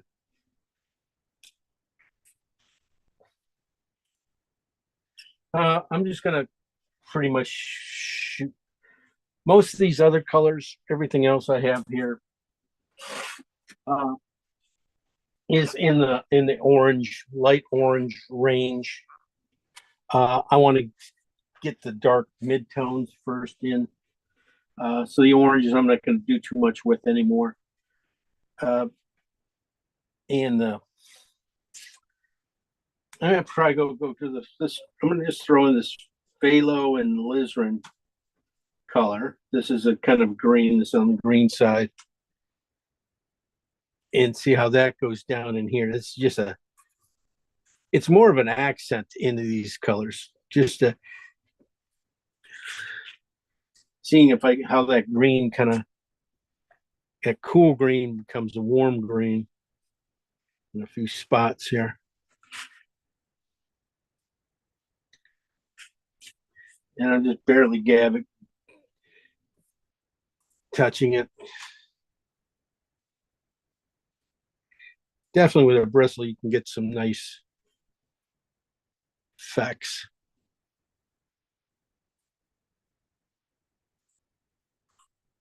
Okay. Just loosening up that area there. There you go. Okay.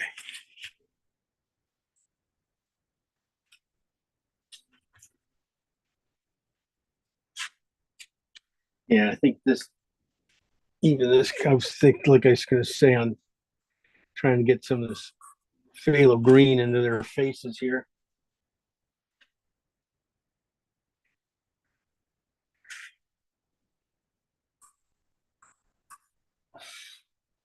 Probably just a little bit too dark. All right. It's all right. It's all right. We got time. Background's pretty much there. We don't have to do anything back in here. Foreground, pretty much the same thing. I mean, you just got highlights and tufts and things. Most of that stuff I would rather put in with a knife probably anyway now. So we are pretty much done with our some of these guys. I'm just going to look at some of these, greens I got going here. I got this ox because it's cad red and phthalo green mix. Gonna add just a little more cad red to my green because I want it just a little richer. Just a little bit sits there. It's just a little bit of, yeah, didn't do it. That didn't do it.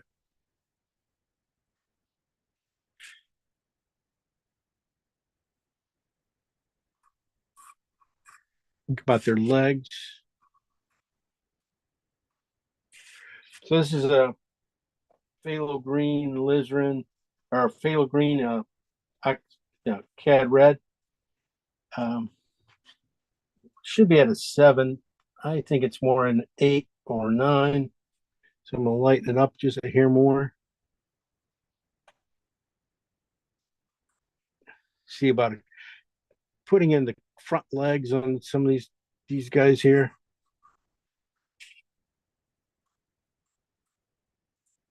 You see how cool that is. That's why I was trying to warm it up with just a little more cad red. This is cad red, so I should probably maybe I just go to that. That's about right.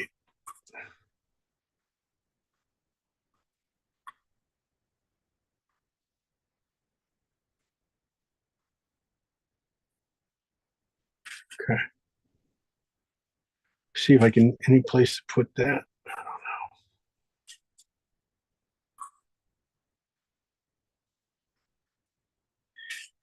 don't know. All right. Well, like I said, most of the colors in this painting are warm, so getting the cools in there underneath is always nice. All right. So you're going to work on trying to get these front 3 to shapes work. So we're going to go to the midtones of the oranges and ochres and oranges and oxide, transparent oxide. So this is transparent oxide with with ochre with white.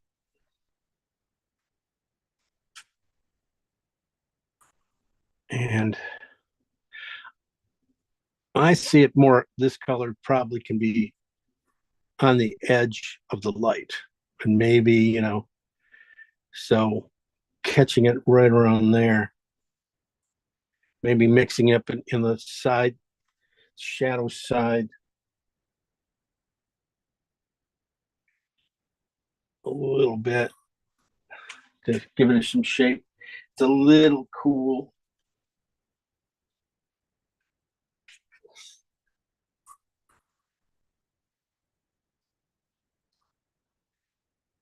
But use it to maybe make that shadow work. It looked like I went down too far on that.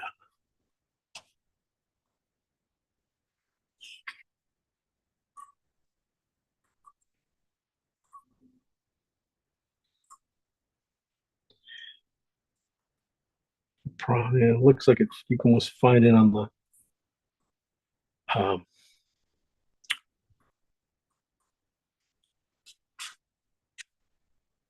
shadow side a little bit more. To give it shape, the shape on the shadow side here.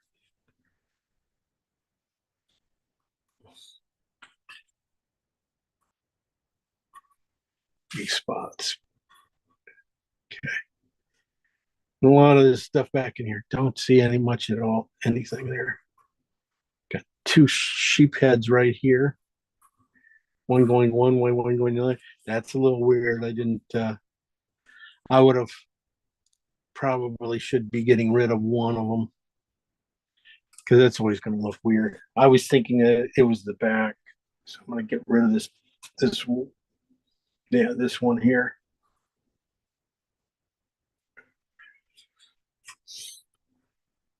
One of the things, I just never try to look too close at these photos till the end when I need to. I like to really, just see it as shapes. See if I recognize those. Okay, this is the ochre and transparent oxide with white. Definitely, again, it feels like just a slightly cooler color.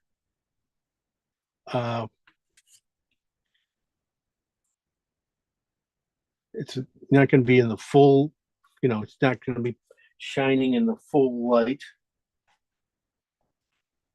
but you might find it underneath. Just a little more ochre, I think. Yes, a touch more ochreish. Just too much white. But right here at the bottom, there's just a little bit of light shaping these guys. And now this might be a great color to, come in and shape their bodies a little bit.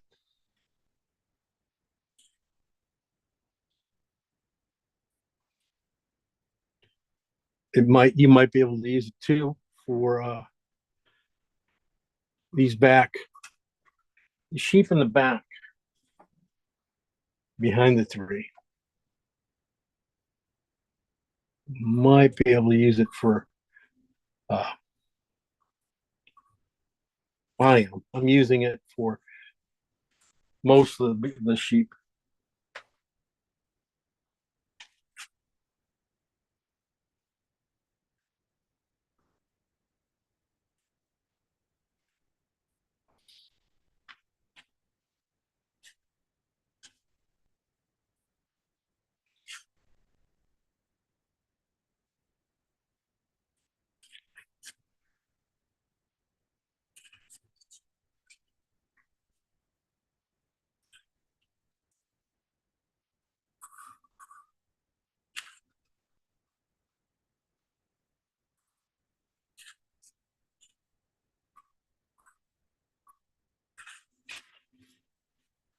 All right.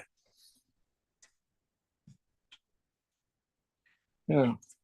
Go to the warmer yellows, the orange ones. I might even add some transparent yellow to these colors. These are just a little pale. Like I said, I don't use transparent very much. So it's like I don't even know if it's going to richen up these guys that much. It's being transparent doesn't means it's not really, really strong either. So you can just put some little bit of see, a little bit of cad yellow in these colors maybe. And that'll work probably better than this.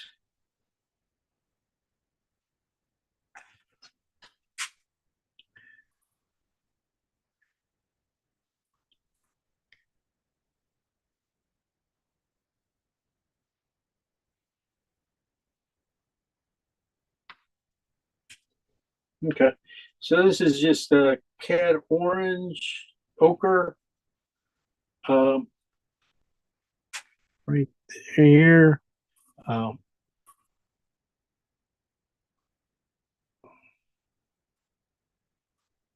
little bit more orange.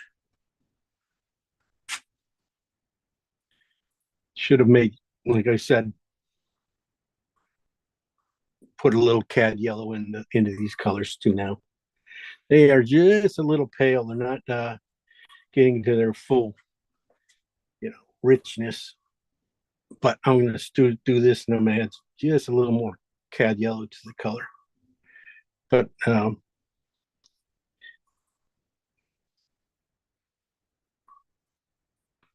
it's good for now. It's a nice mid-tone.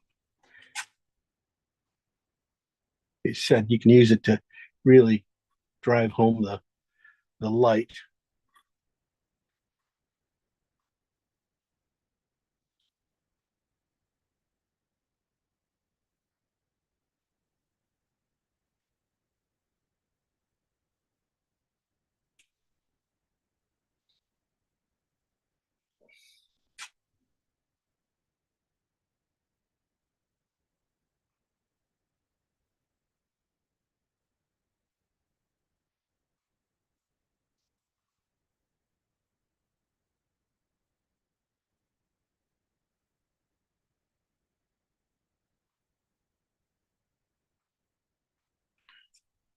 Okay, that's the ochre side of that. See if it's not that bright, not much there.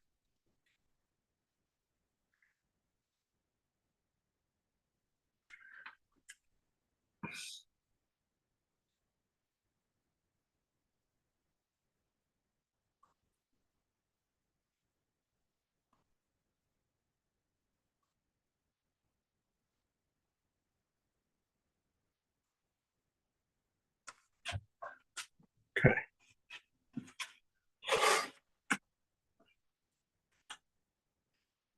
I'm gonna switch to a little bit smaller brush bristle.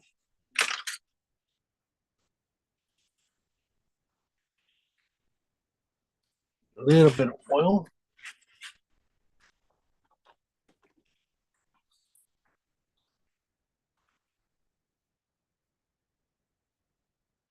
I could use some of that orange in their line. I'm gonna go with something else.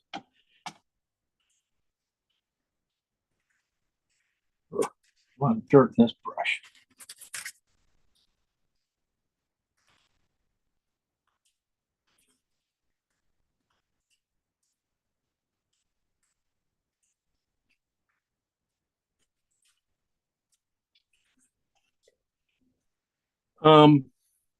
So I'm gonna use this yellow white. This is a ochre cad orange, and I just put a little bit of cad yellow in it, and trying to brighten it up.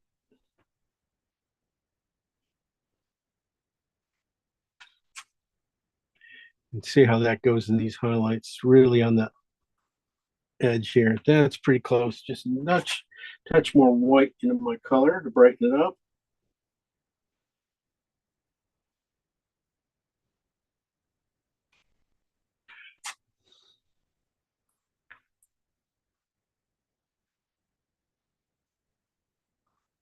I'm just gonna hit these.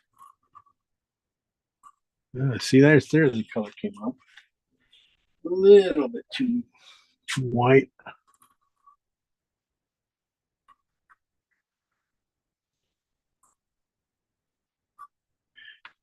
And then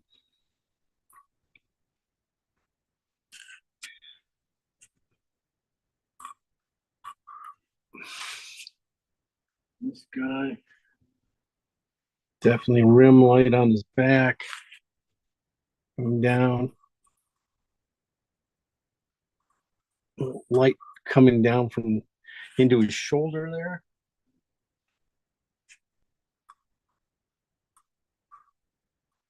This could be just a touch warmer.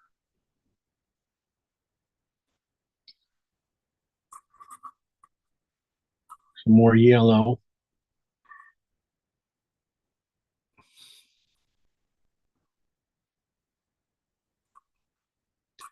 This guy did not get his neck. Ooh.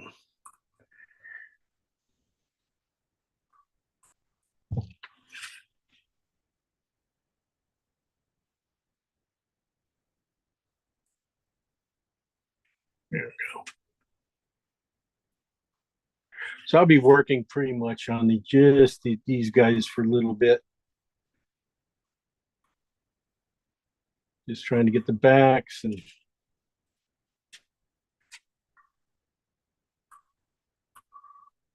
might move it up a little bit more.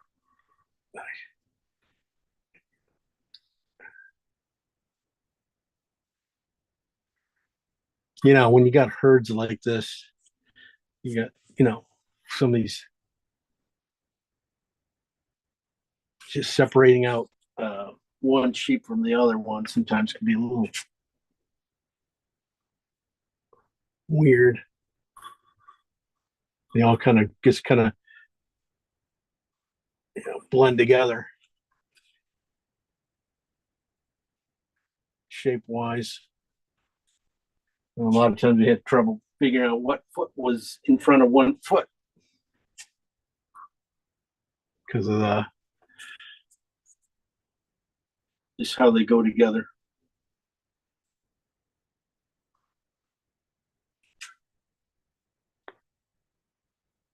All right.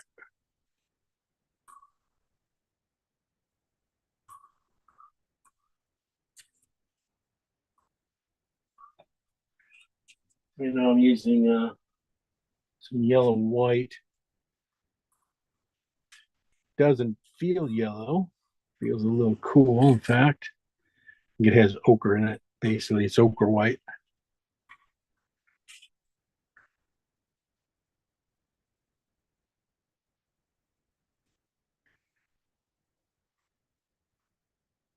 Yeah.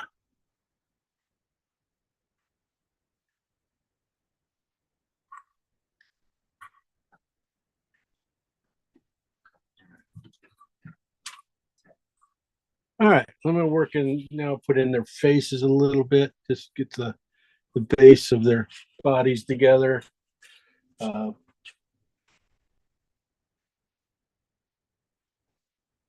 I said,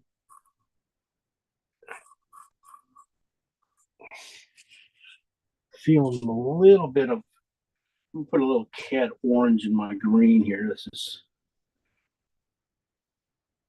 oxide red and transparent. All right, oxide red and light and green, phthalo green. Right there, I'm just put a little bit of orange in that color.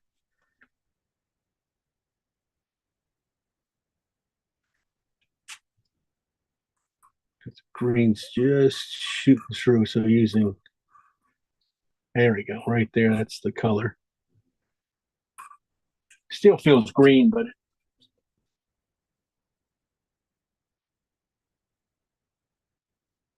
that's probably one of the colors I could have made up, is phthalo green and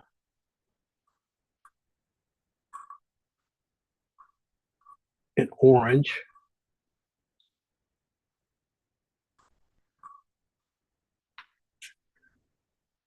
That's nice. That'll work. That one's a little too light. Not enough orange.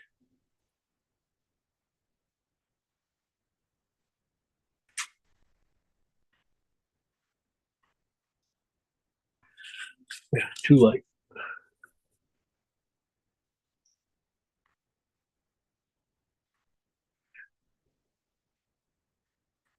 Use some of the value. That's a couple steps above the darker, and I'm putting that back in there to push this guy back a little bit so he doesn't. That'll work.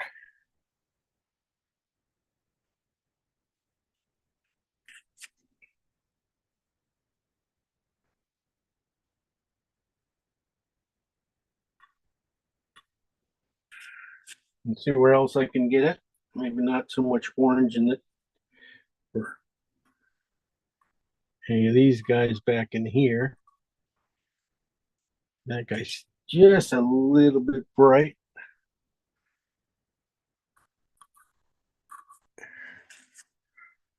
Basically, they're just almost like triangles, sharp kind of triangles. Their heads coming down. Got this broad here, and the ears just come out of it.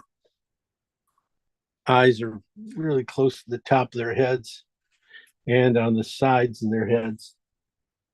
So I'm using my dark version of this phthalo green and oxide red light to basically,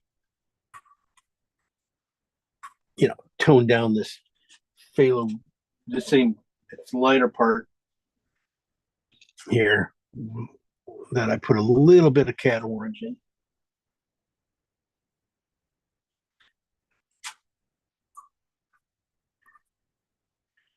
That's pretty good.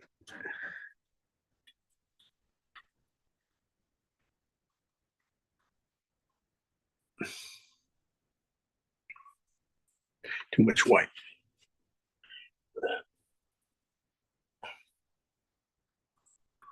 Too much white.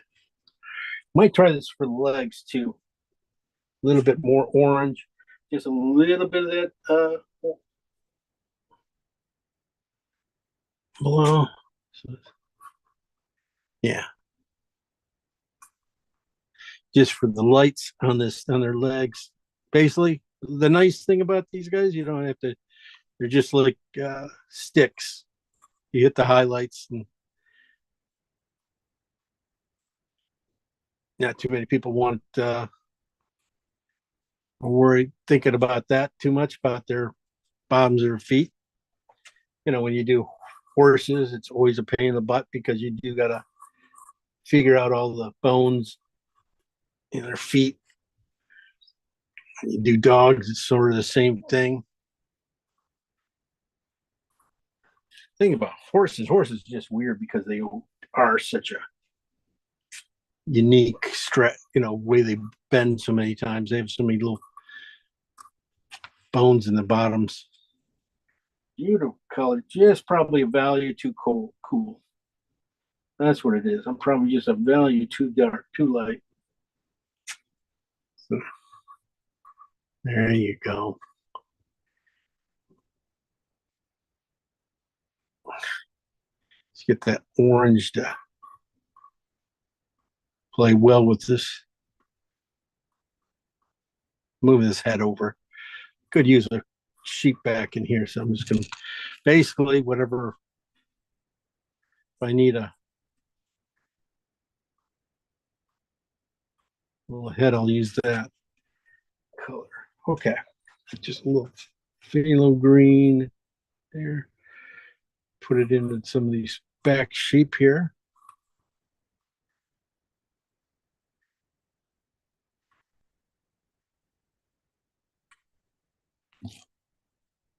I'll put it in their ears and try to shape their face a little bit for you.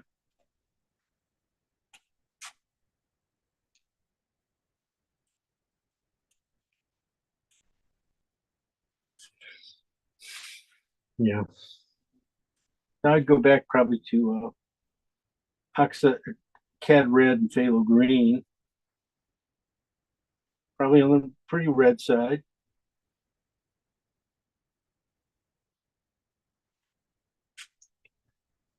Like I said, just a little.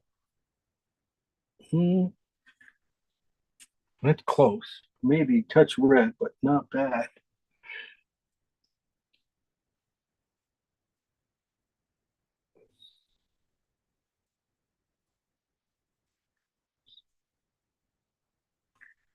Where you put those ears, pretty much the eyes right underneath it, and pretty much you'll find them right underneath that where the ears are. And those little spots, a little bit on the side of their head, a little bit too much more. That'd be a cow.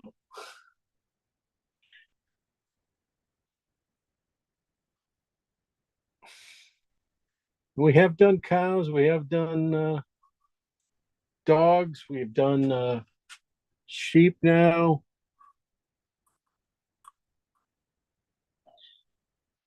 What else? We've done a few horses. Yep, horses we did. Okay. So next semester we're spring session. You know, I was thinking about doing lions, tigers, and bears.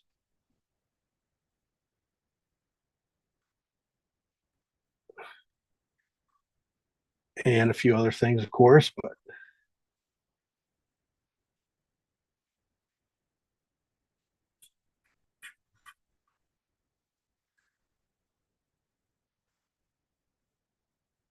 lions, tigers, and bears, oh my. So definitely these ears can be a little tighter. I just didn't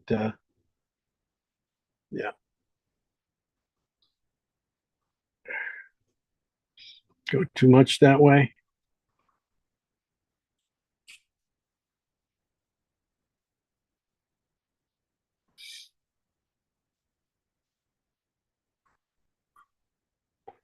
Now you can start to see a few spots where it's starting to come a little bit. Right in their mouths too. I'm going to use this little bit of cad red, a little stronger. Definitely it's having trouble getting in there. Being a bristle doesn't help. It kind of goes on like a broom.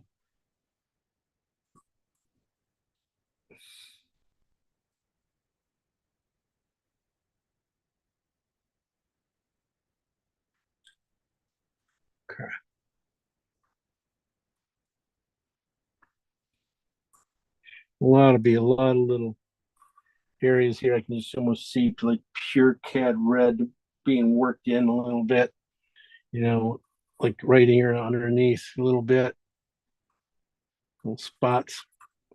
Usually don't use too much pure cad red, but we're working it into a wet painting. And sometimes the colors you have there just need to be pushed quickly. And don't want to, you want that red to pop. So I'm not mixing it with a lot of other colors. So right in here, this is where I was thinking in this bush, a lot of warm light coming in.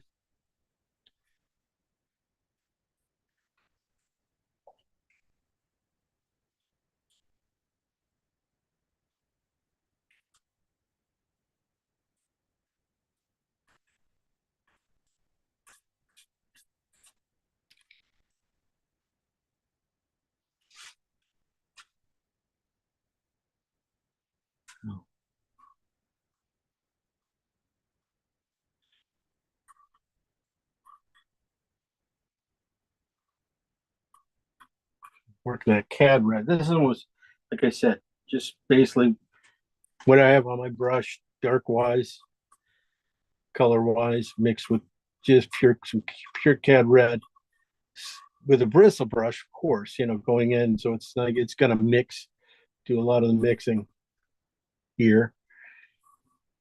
Just softening some edges, getting some more warmth right underneath the things, and we're good.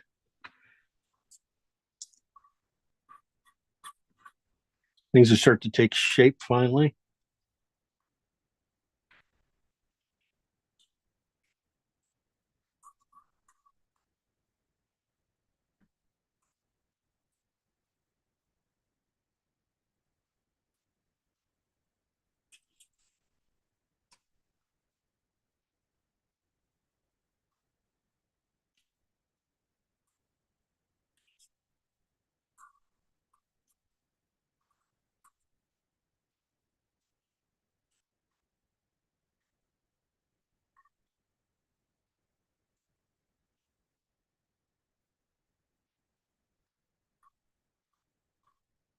This is where I was saying I would use cad red into these creases of the wool kind of areas here. Just on the helps make that their legs come through a little bit.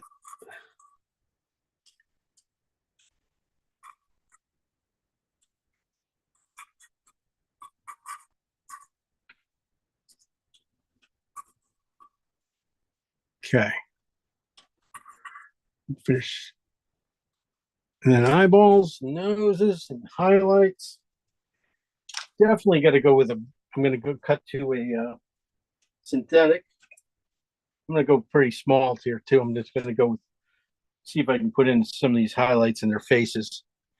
We'll be using probably, well, let's see, which might be, let me try this. This is ochre and transparent oxide and white. A lot of white. I'm going to put it on here. Might go right on the high nose.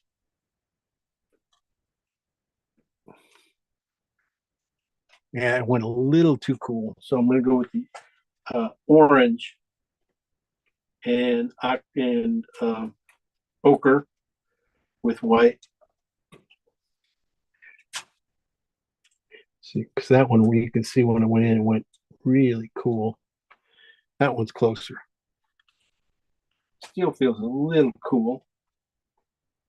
Might add just a little more cad yellow, white, and white.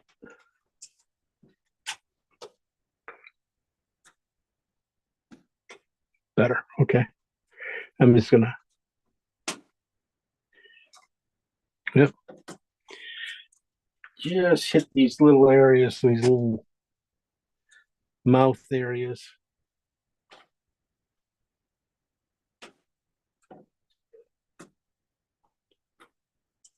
And just a little line of rim light to the bottom of this chin. Come back. Just the top of his head. Just a scratch of light between his ear and his forehead. Same on the other side.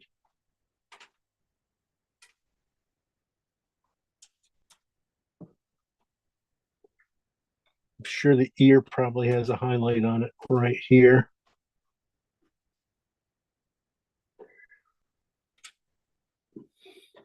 A lot of times I'll put these in with a knife too.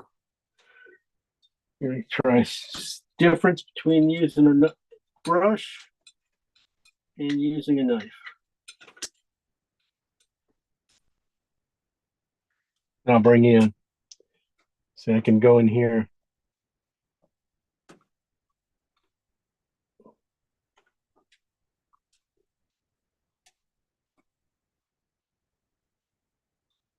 I'll just draw it in with a knife. Gets a little thinner.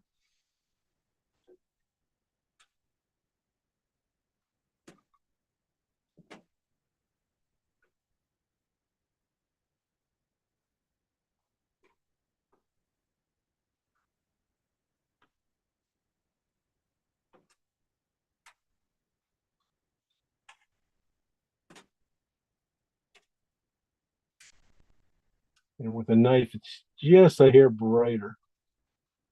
And if I put it in with a thing here, I'll try and see if I can do that here.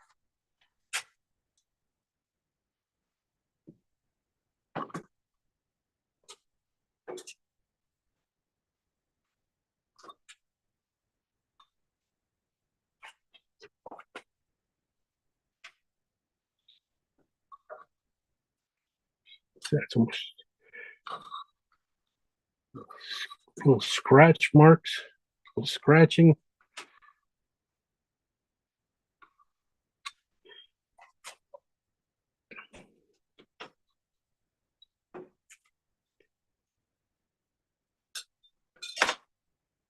Here, let's finish up this line on his face here. See, I did grab a little oil too.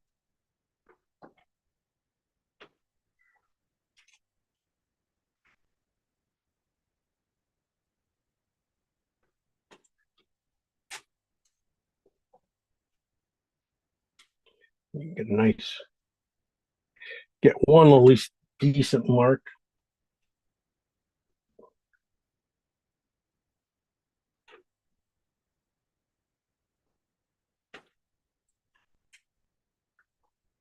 That nose seems a little high, but it does. Okay, get this guy a little bit.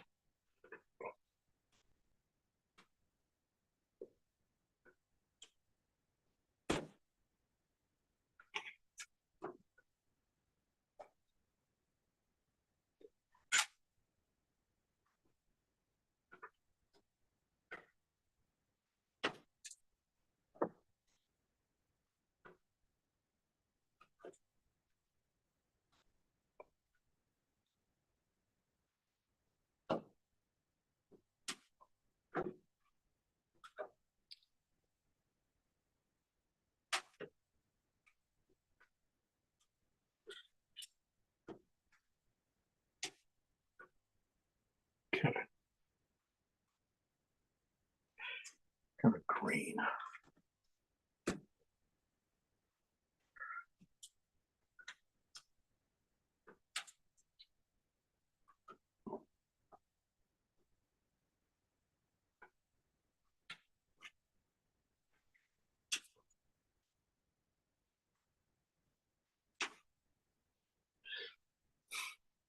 Okay, last thing, eyeballs. This is where I put them in with red. They got to have a red to them. I'd go back to oxide red and phthalo green, definitely on the red side. You know, like I said, just gonna just drop them in with a little dot on the side of their head, basically almost on right underneath the ear.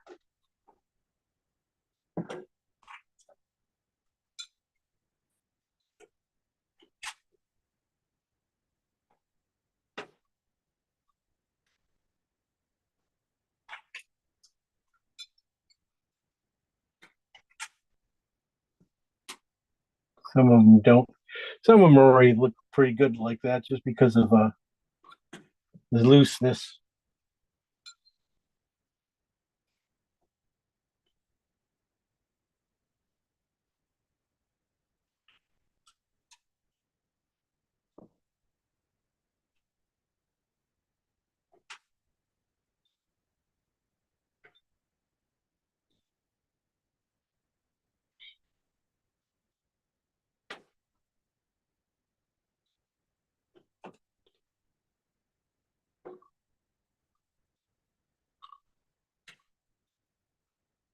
Okay.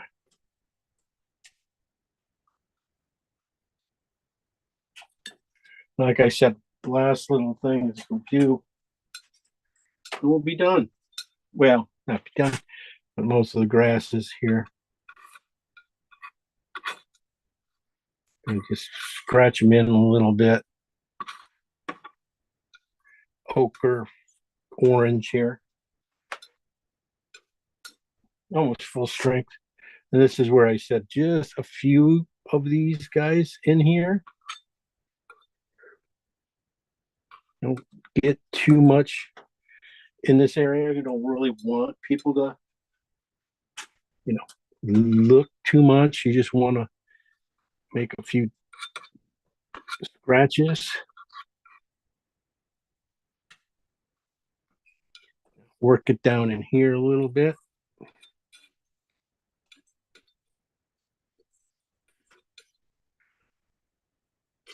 Got plenty to do there. And, then we'll go back in, and at the end, you go back in and just, hit a few highlights a little stronger. But that's the basics for it. Don't give it too much more back in here. Value wise up there, that's pretty good. Kind of could go just a hair warmer, but that's okay. Value's right.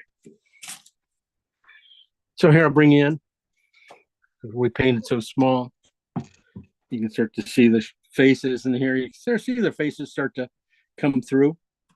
They need a little bit more work, just a little more, but it's a small painting and they don't deserve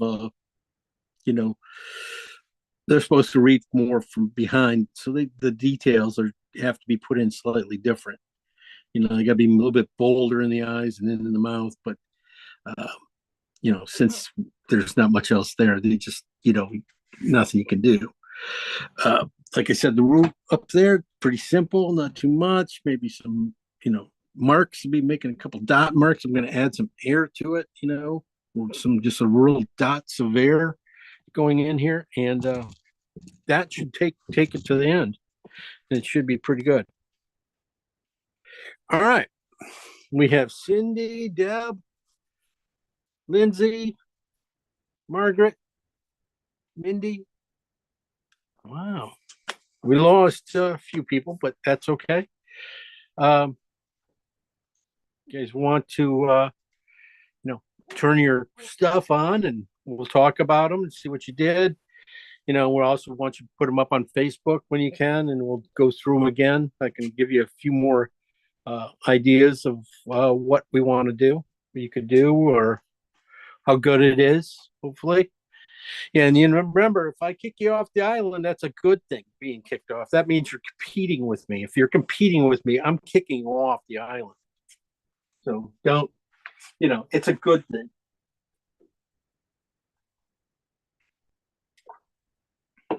All right.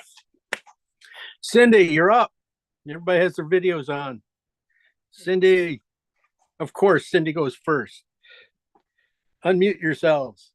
Okay, so I had a little problem when I was doing this that I kind of lost the sheep, so I had to stop and re-sketch them in. So I'm not very far. Yeah. I just completely, all the sheep was like a big glob, so I They, had to they stop. do. Hey, you saw my drawing. They are pretty much, pillowcases, right? Right, They're not much. There's not much to them if you don't get the head right. Your heads are looking really good shape. They look a good pulling those guys out. Um, and yeah, they look like good sheep to me. And the colors down below look good so far, and the top, you know, really, in fact, you are probably 3/4 of the way there on this painting. If you think about it, all you got to do is paint the sheep now, because I think this one is too weird. yeah, you can, because I think I might take him out. yeah, or you can steal a head from another sheep, you know, just stick a head on it, looking one way or another. There is one on the very edge of the painting too, but Right, this guy here, yeah. yeah, they're just indications, uh that'll be fun. You did a good job. Way to, when you need to stop and work on your drawing, that's fine. That's what you're supposed to do.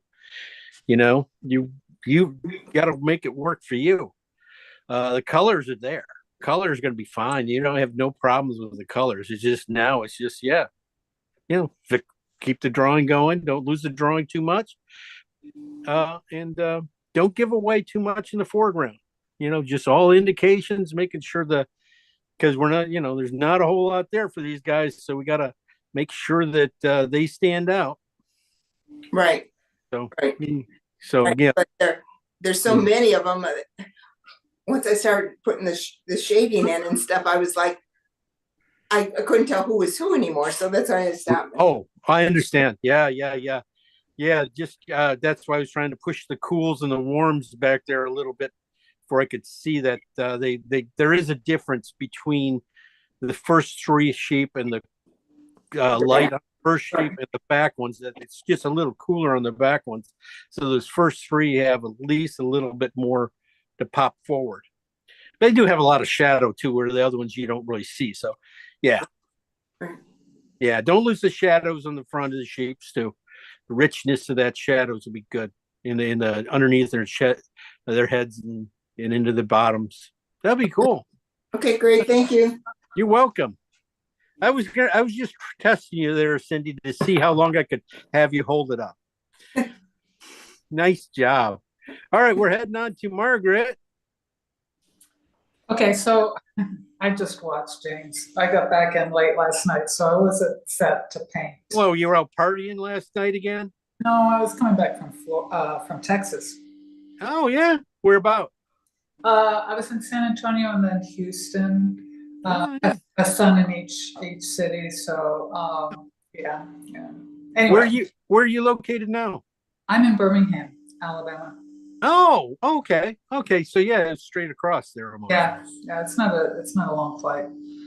Okay, all right. Yeah. Anyway, thank you. I've loved the classes. It's been really good, and I was out of town last week, so I've got 2 paintings to do. I'll post. You're a busy lady. You're busy. Well, that's cool. Yeah, I've loved seeing your work and stuff. I enjoyed the classes. Yeah. Keep putting it up there when you can. I will. Thank you. No worries. Thank you. All right, Lindsay. We're moving. I joined class late, so I didn't do the lesson, but I do have something else I can show you. Sure. Oh, pretty. Oh, nice. Can you bring it a little bit closer? It's just losing it. Okay, there we go. My eyes are so bad shot sometimes after these things. Is that like a graveyard? It's just like English cottages. English cottages. Okay. Sorry, that's the colors are fabulous. I like the way you're putting in the autumn colors are nice in there. Yeah, I'm sorry about the English cottages. Now I see it. Sorry, it was kind of far away. Yeah. So I was just like, okay, because I was going, God, I have a nice cemetery. It would be fun to paint.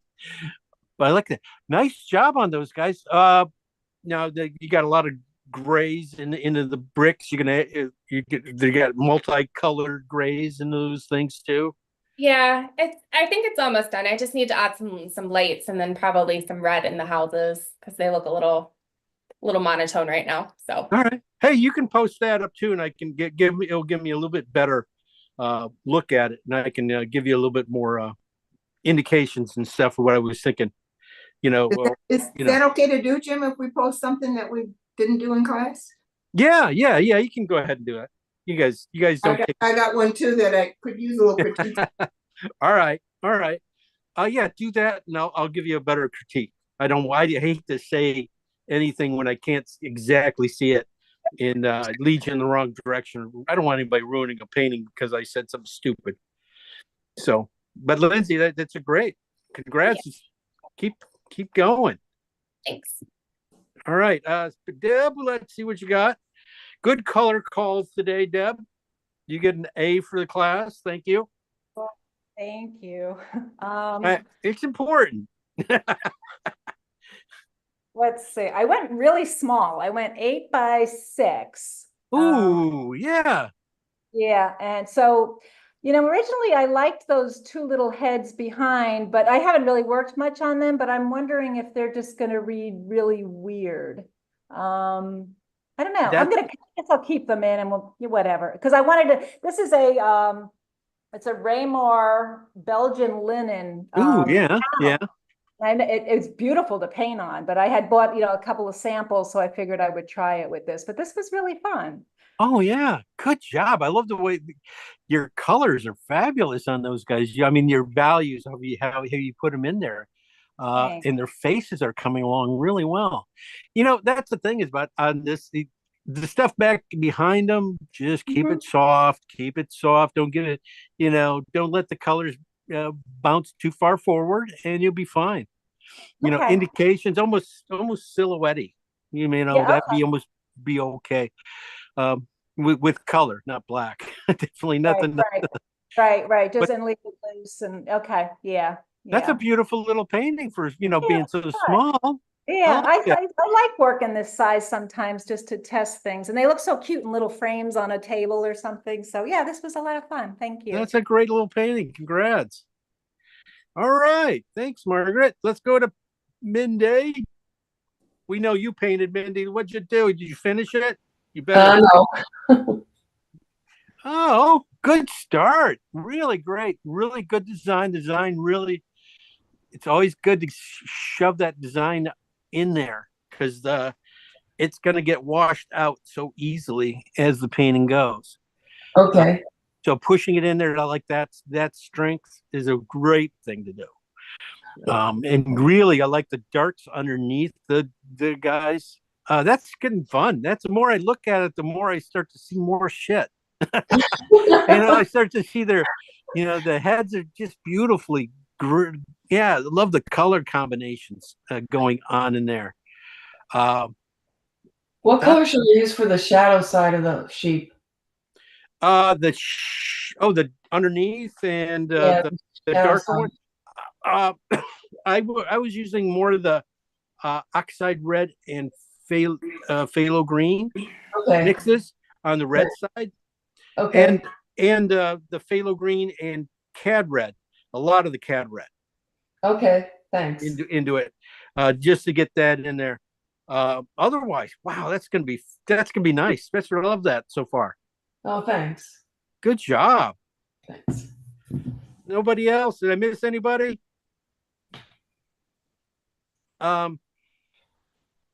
Yeah. Well, that's it. That's 8.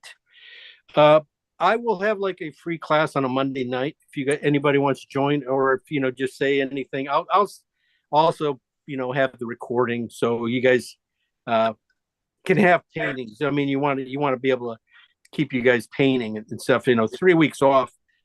I'll be taking 3 weeks off, but my 3 weeks are gonna be like full blown painting.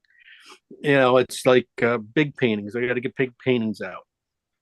So I'm not stopping painting for that amount of time because you forget too much. You just forget color mixes. And now I got a couple nice new ochre mixes that I haven't really used yet, and I can try those out. I thank you for that. Otherwise, we start back up in a few near the middle of, March, the 22nd. So that's like 3 weeks for now. So I will hopefully see you all then, and we'll get going again. Like I said, lions, tigers, and bears. Oh my, is what we're going to be working on. So Well, We good got- luck with your workshop, Jim. Yeah. oh yeah, next. Thank you. That's You're coming. great. Wish you great. Great. Yeah. Also, yeah. Even in the spring, there is one in April. We'll be missing one class. I mean, you get the full 8, but we're gonna have to skip one because we'll be in Houston for a workshop. So, anyway, otherwise than that, we're good to go. Hey, Jim, can I ask a quick question? Yeah. So I'm doing the Italy trip. Do I Oh yeah. do I need to bring like a outdoor palette, or how does that work? They have pretty much all the they have the palettes and everything there. You'll be bringing a little bit of paint in your brushes. Okay. Paint brushes, canvas. yeah. Yeah, you won't probably you won't be able to bring anything like, well, safflower oil is fine because it's a vegetable oil. Mhm. But anything like they will have they have terp and everything else there. Pretty much that in your clothes, and you'll be set. The food should be wonderful there. It looks delicious. I bet, yeah. It's pretty amazing, and it should be beautiful. You got a choice of going to Lucca or to the Amalfi Coast there. So one day, so that's gonna be fun. There's a lot of reference photos to take. I'll be photographing probably as much as I paint. Gotcha. So- I'll bring my camera. Yeah, good camera would be really nice to have. I have one. It's just a little old and I haven't used it in a while. So I'm going to Iceland next week. So I'm gonna try it out and we'll see how it works. Oh, nice. Good for you. Yeah. Yeah, send us some photos. You never know. We might be able to paint one for you, work with one on you. So we're happy to do that. I'll see what I get. Okay, then. I'm good. Everybody, see y'all later. Thank you. Take it easy. Have a good week. We'll see you in a few weeks. Thank you. Thanks so much, Jim. All right, Bye guys. now. Bye.